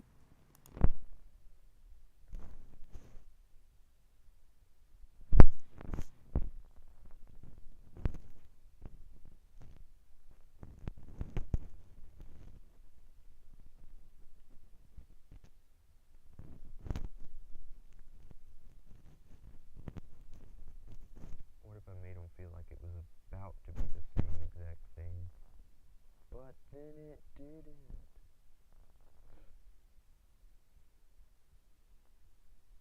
Now I have to do this same stupid thing where I have to pull this rest down out of the clouds there. I'll put it where. Okay, so let's go back to this.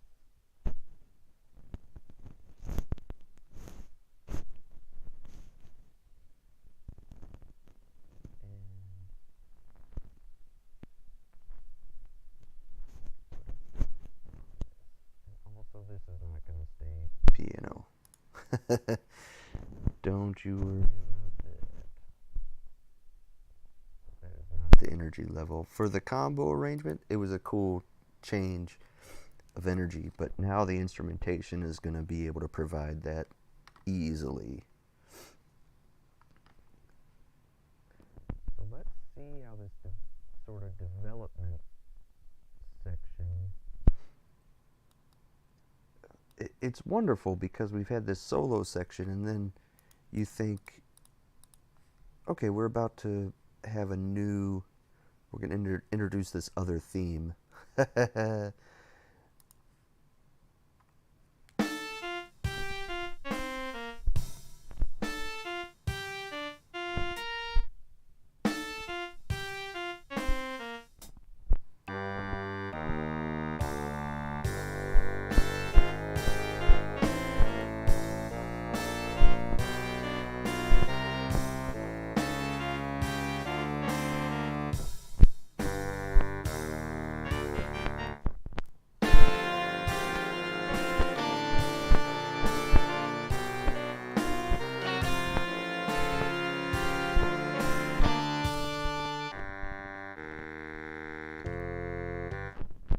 Oh,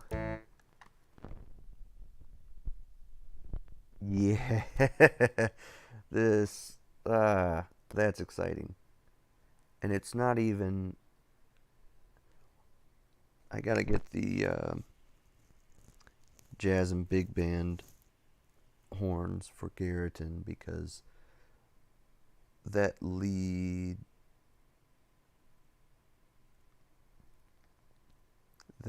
trumpet line would be absolutely just screaming if I had that horn on there. I think I might not need trombone to carry this line. I think there's just gonna be enough going on. So let's see what it sounds like without that extra trombone.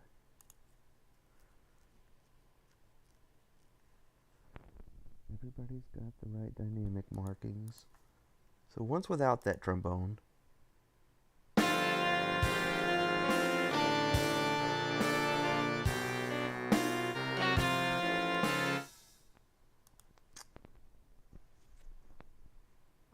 What's the organ been doing until now? Playing this bass line.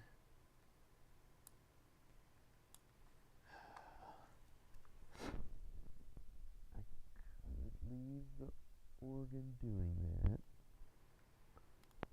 Let's get it off the melody.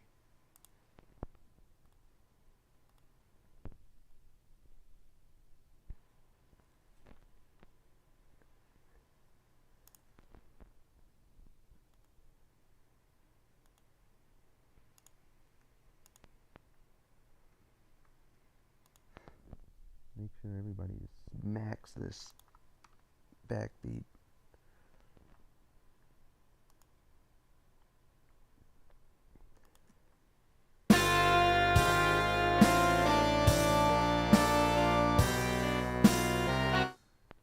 Yeah, this melody has lost a little bit of its prominence.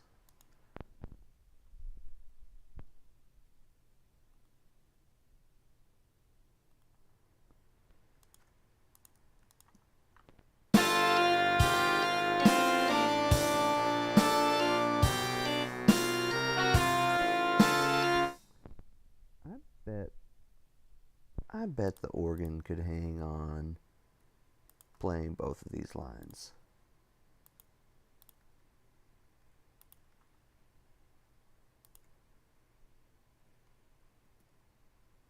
Okay.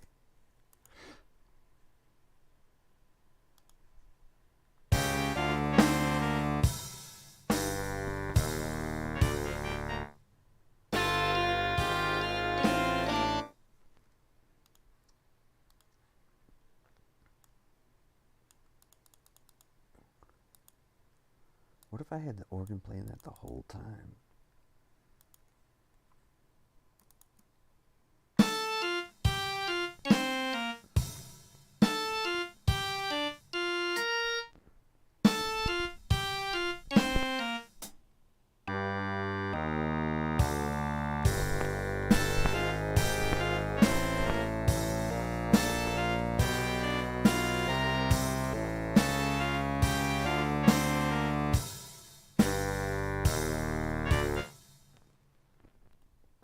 Let's take this down.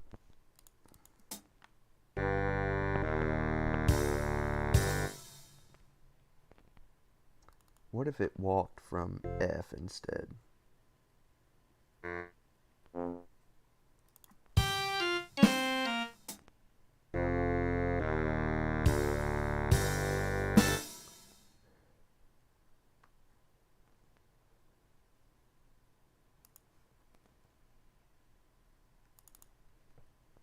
What if it walked from B flat instead?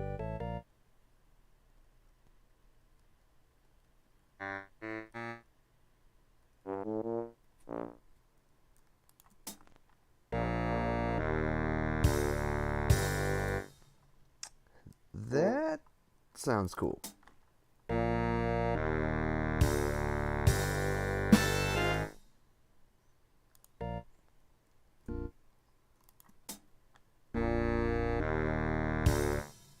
It's gotta be in unison or it doesn't work, because the motion up to the E flat is what's really important. So gotta move the Barry up and everybody else down.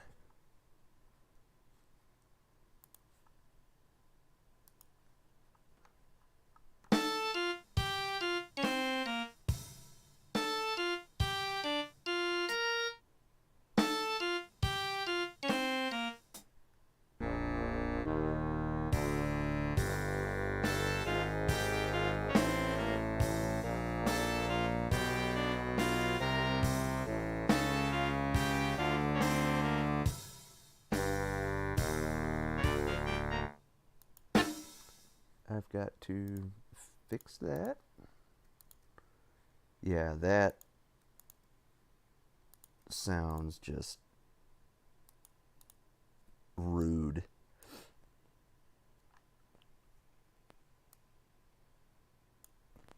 Now I wonder if this time I can hide that a little better, if it won't stick out as much, if the motion's changed.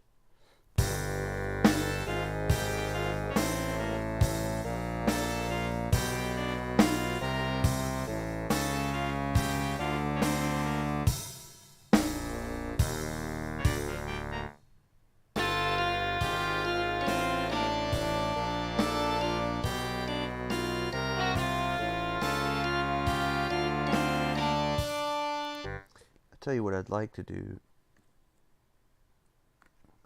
is give the lead trumpet here a break throughout this whole thing.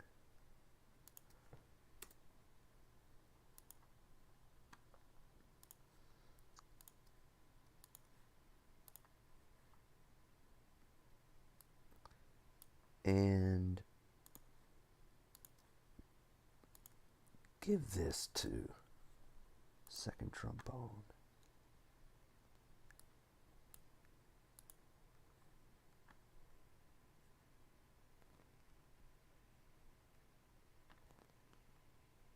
Yeah, that's gonna keep the weight of that line going. Oops, second trombone. I'd like a double bar here so I can see it.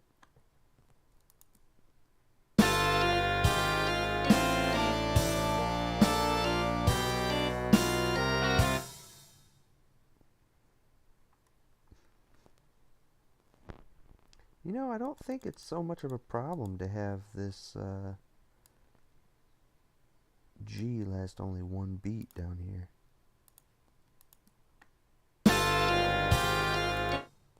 Yeah, sorry, gotta get that out of the organ.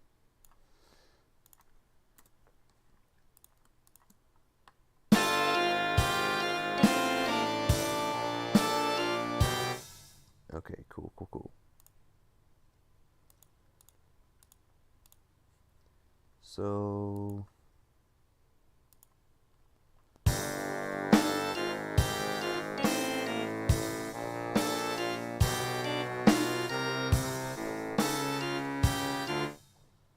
let's make sure we get an accent on this note, please.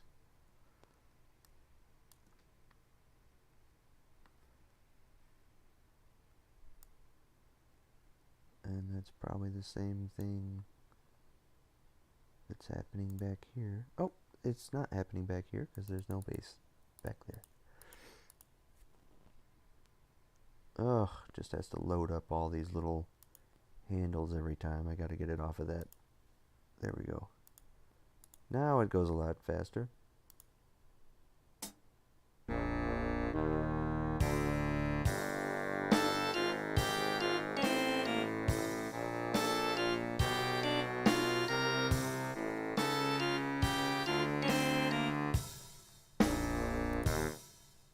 The trombone does not have a dynamic marking here. Fix that.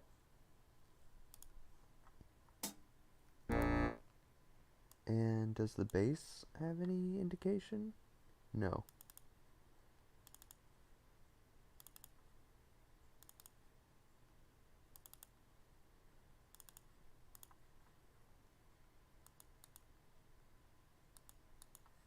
Let's start from there.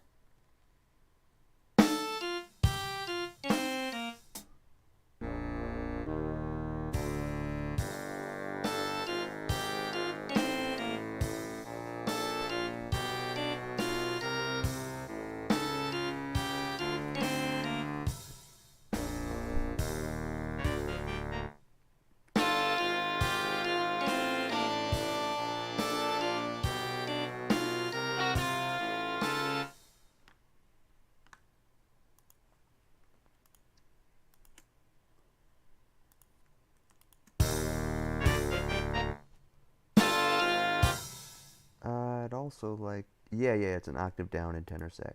Yeah, that's what I want. Okay, cool. Now if I had this trombone double on this and then switch to the high stuff.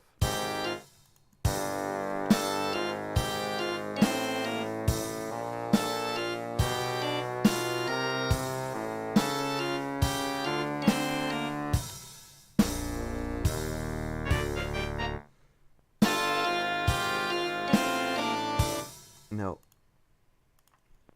not digging it. I don't think that is helpful.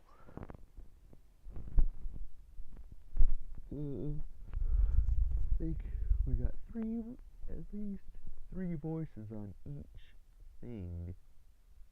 I think that sets us up for a nice build.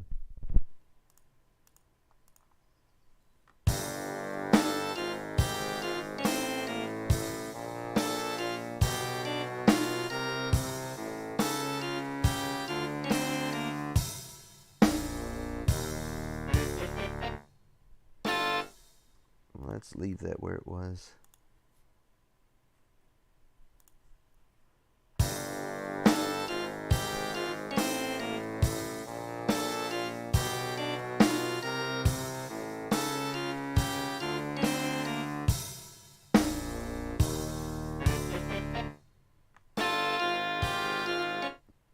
Yeah, and this is going to need to be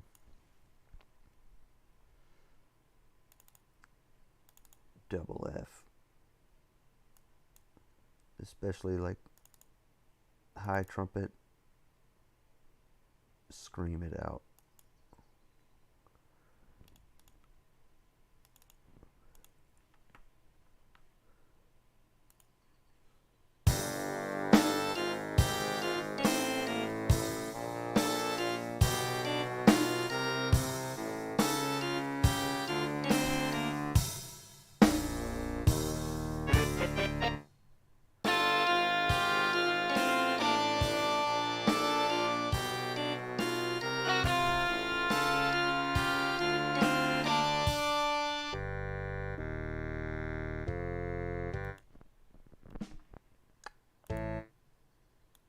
Okay, well, we'll get to this part in a second. I need to put a double bar there.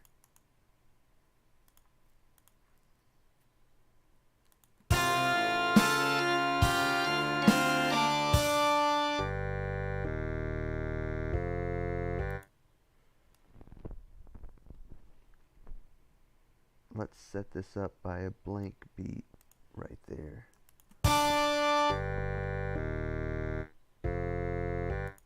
Yeah, that leaves, it makes sure the time stays in there if they cut it off right on beat 3, because they can go 3, 1, 3, and 2, 3, 4, 2. It also sets up, it gives the audience a clue that something's changing, because there's usually a note right here. So in this beat, you know you're not going to get that, so you know to expect something else. And then in this beat, you start getting something else. You know, audience expectations are a big thing to mess with. That's what gets attention to a lot of these things. That's what keeps the excitement up, is messing with those expectations, seeing exactly what you can get away with.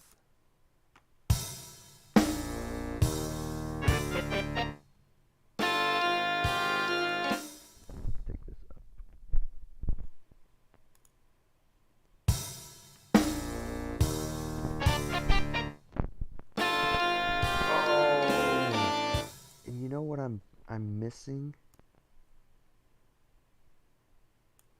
I don't know why I'm letting this happen.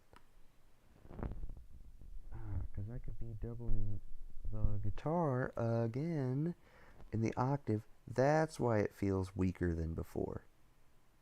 I think there's a way I can say,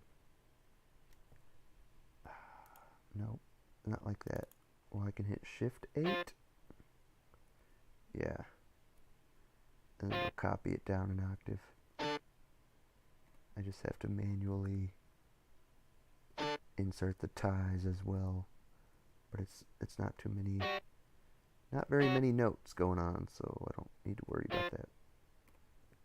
I mean, I'm not concerned about it killing time. There we go. Okay. Let's take it from the second statement here.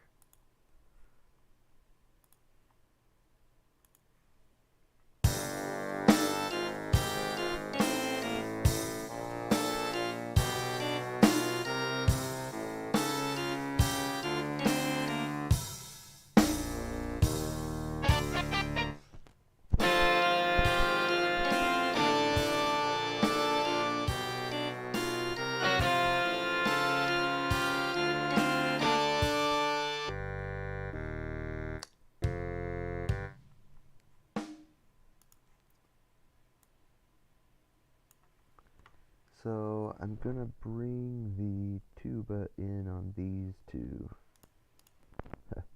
Not today, friend. Down you go.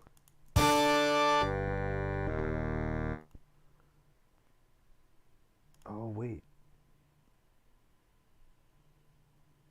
No, that's okay. I want that to be different.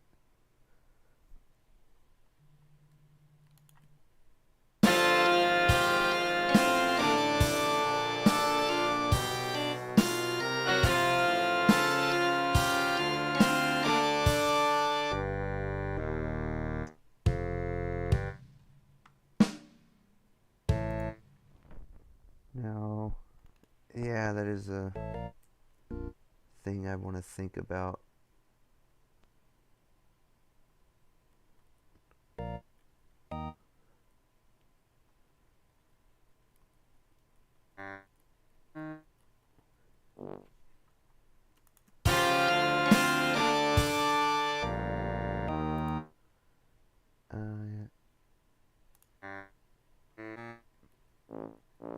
There we go.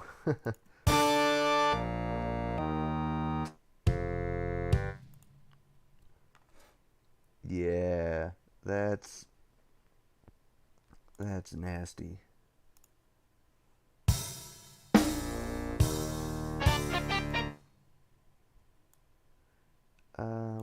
What dynamic are we playing here? Forte. Well, you can go ahead and hit the...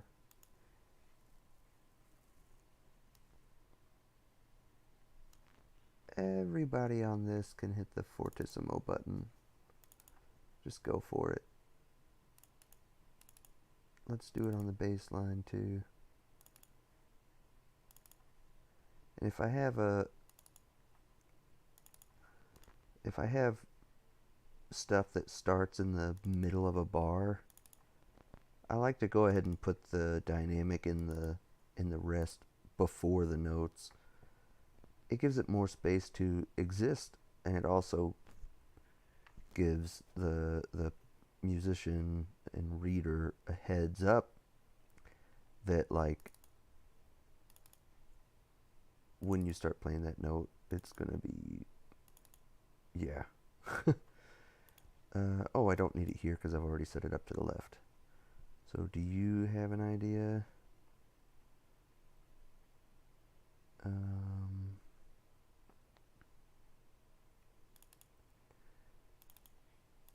And I need to draw, at some point I'll go back and draw, but just to show you with these fill markings here, is this, where's dotted line? That's a bracket, dotted bracket, cool. With these fill markings, it's generally a good idea to show like that how long the fill needs to last and where it ends.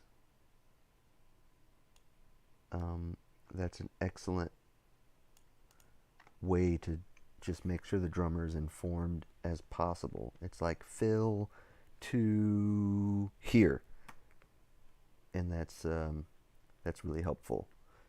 So at some point what I'll really do is go into the drum part and draw those, make sure they look correct, but I think doing it here assigns it to a beat. So for instance, that's a really short one, right? Even if I pull it over a little bit, but if I go into the drum part, which should be the last one, yeah. And then we stop doing scroll view. So you can see fill, could definitely use a dotted line now there. And also none of the staff styles seem to have copied here. So this looks like a hot mess. Let's just stay off of that part. Oh my gosh.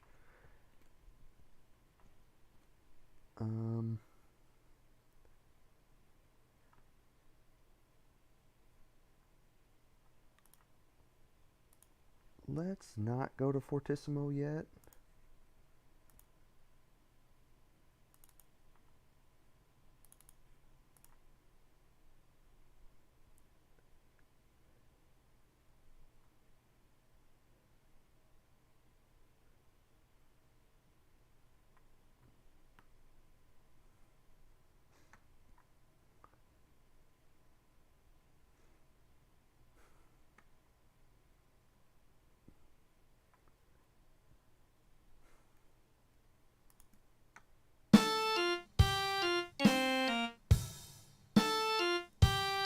Sorry, what I'd really like to do is have the human playback on this. Can I? Is there a rock one?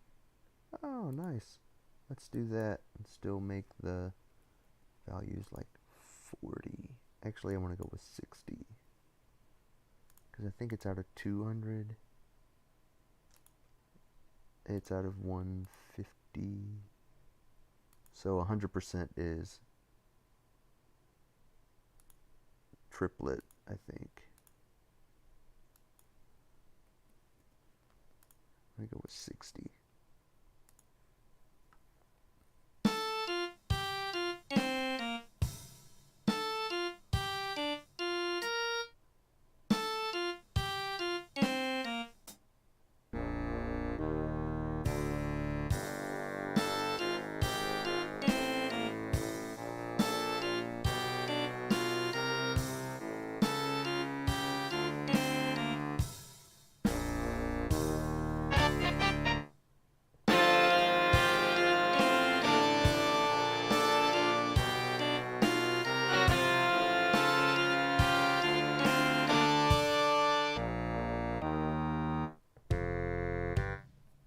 Ha!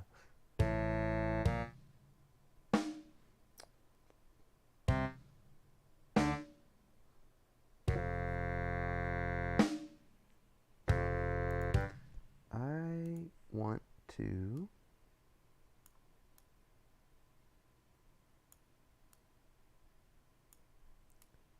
have this come in on beat 4.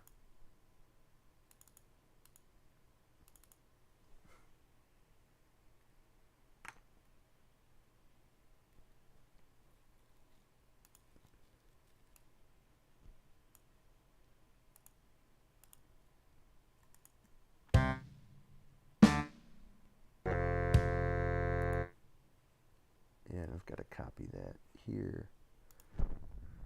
Which means we're not doing the style.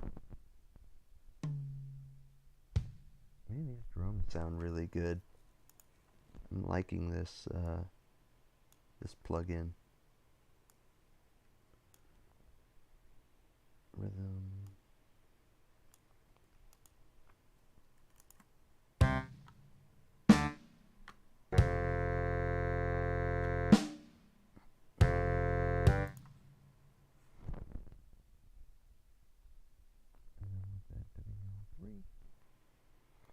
Okay. And it's 8 bars. Just double it up there. Oops.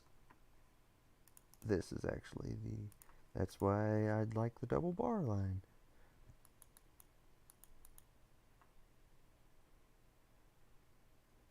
Oh yeah, I forgot about these things.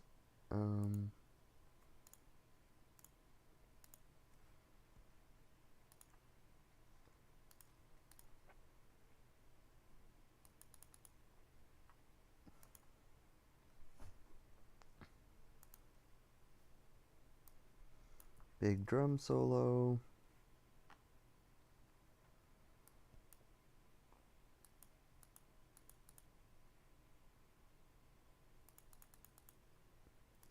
Then I've got this material.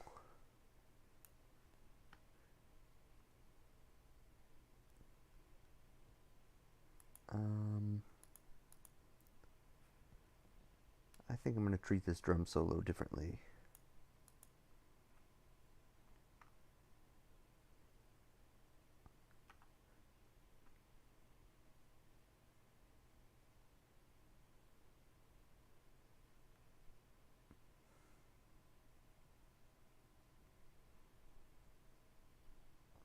Okay, sorry.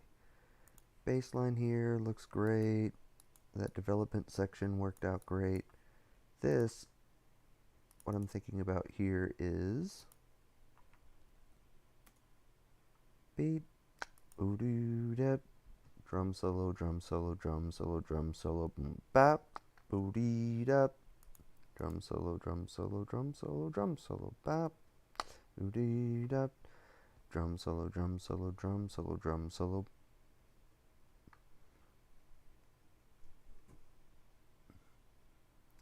And then a different thing. Yeah, it took a long time to find that insert measure stack that time.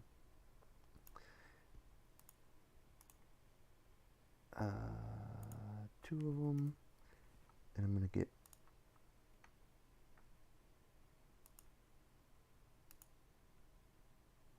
actually that's already kind of built in.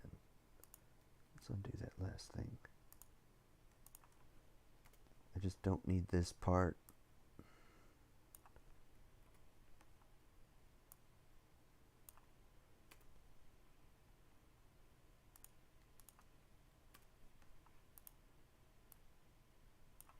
Get rid of that, and then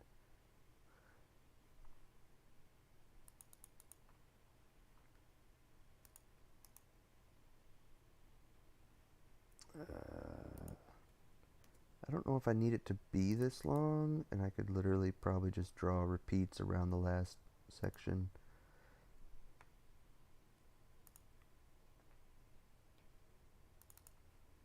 So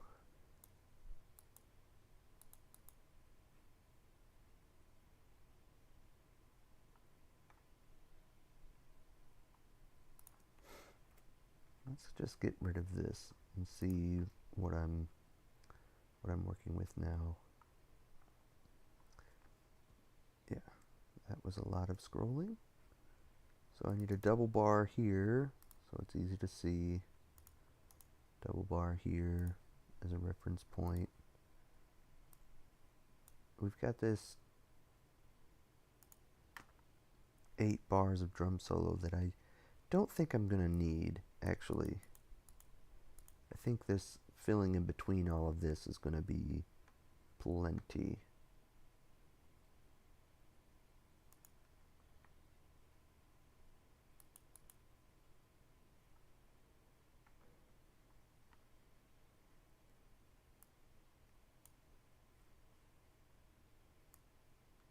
Yeah, and that happens 4 times. That's a nice...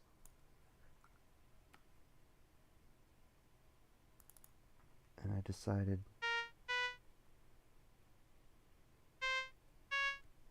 Is this transposed?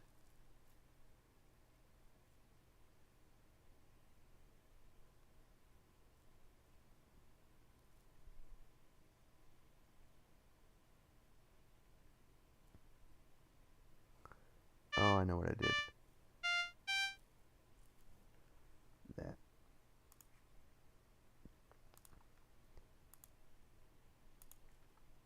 Okay, and this is still taken from that other arrangement, so it's not just right clicking everywhere. Sorry, I dropped my mouse. So it still doesn't have it arranged out for these horns, and then I'm not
Sorry, I'm just looking ahead, thinking to myself here. This stuff is gonna, like, it's completely different from what I've got now, so I'm gonna go ahead and get rid of the material. Let's put a double bar at the end of it so I get a good sense of where that starts.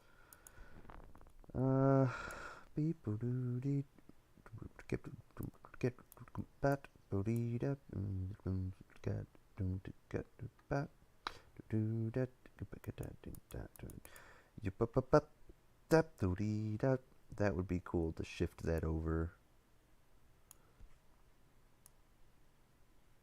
like that.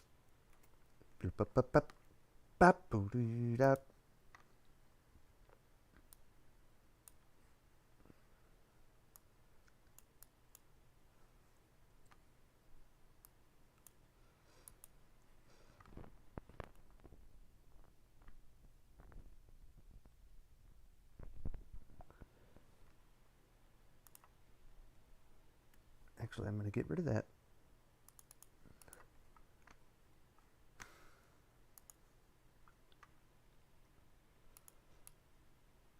And I don't need to cue it in the drums.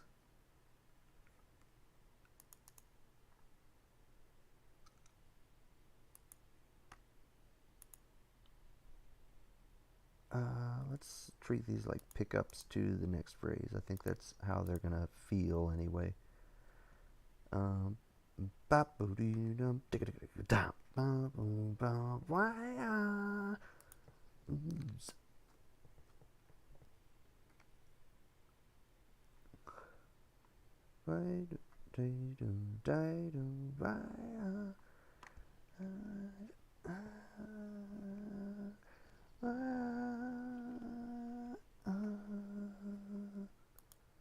Yeah.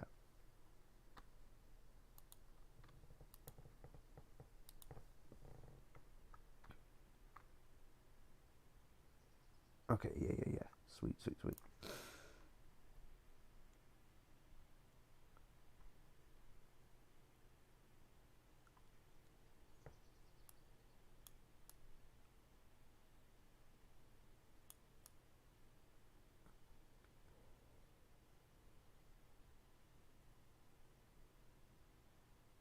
Cool. Well, look, this is coming along great.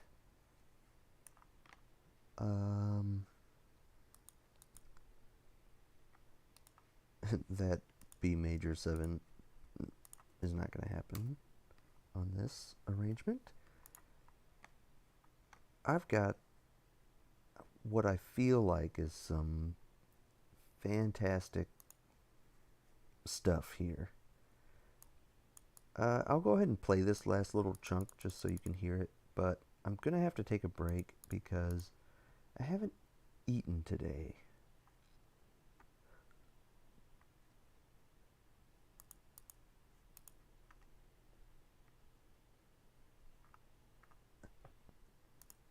Yeah, get rid of that.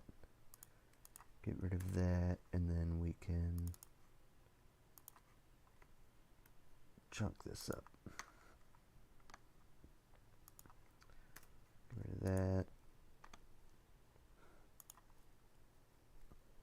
And then I'll just insert little solo with the little bracket that indicates where.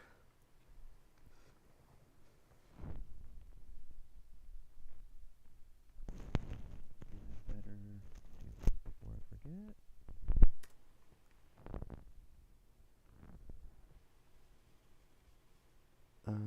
Don't need the fill thing there.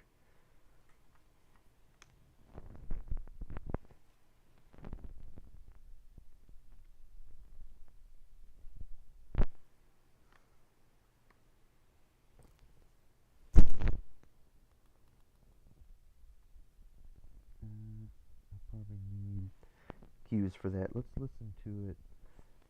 You can hear how dense this section is.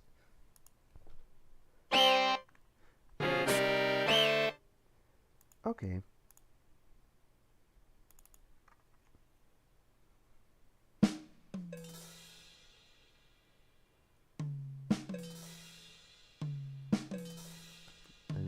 get this done so we don't have to listen to any of that. And I will then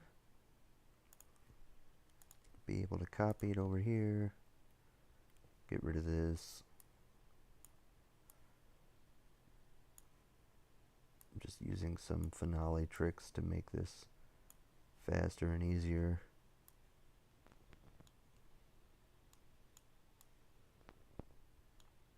There we go.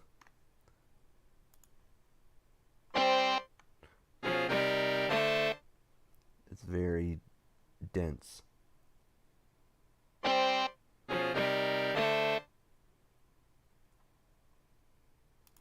Now the problem is these notes are not being heard because they're too high.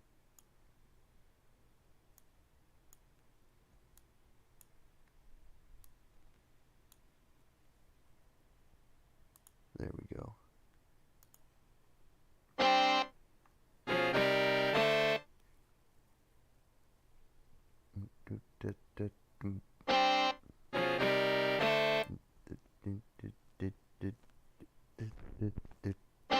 Really easy to rush at this tempo.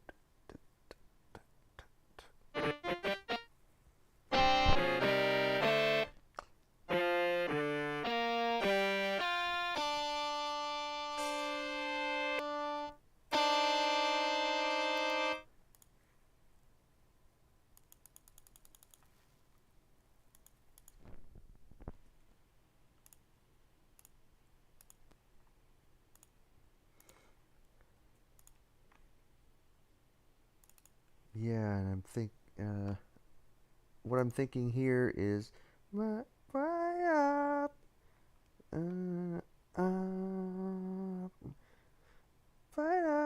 fight up, bait up, down. Yeah, that'd be cool. Bait up, beat up. End on this chord that's like. So let's see. Let me go back and grab this. So basically, replacing the first two bars.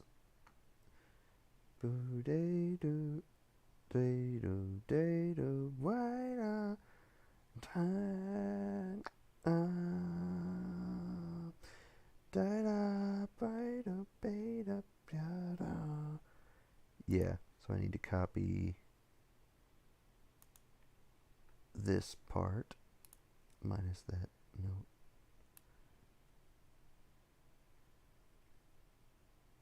This is when sometimes the page view can be helpful.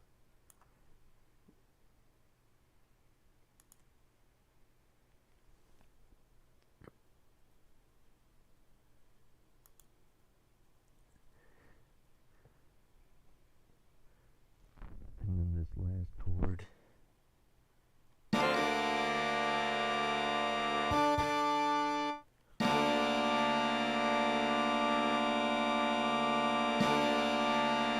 Yeah, that could very well hold over to become the last chord, so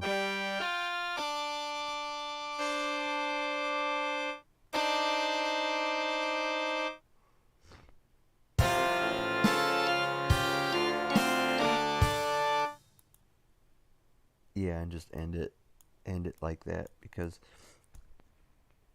we're looking at, what are we going into here? Time.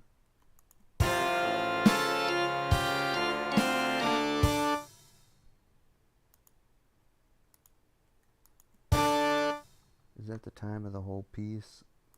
Let's see.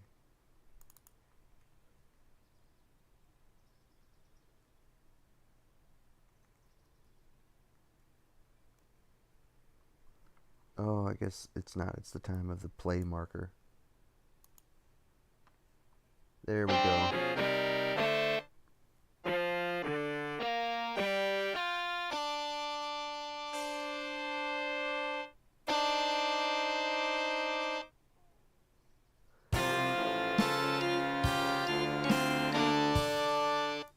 So yeah, about 3.5 minutes.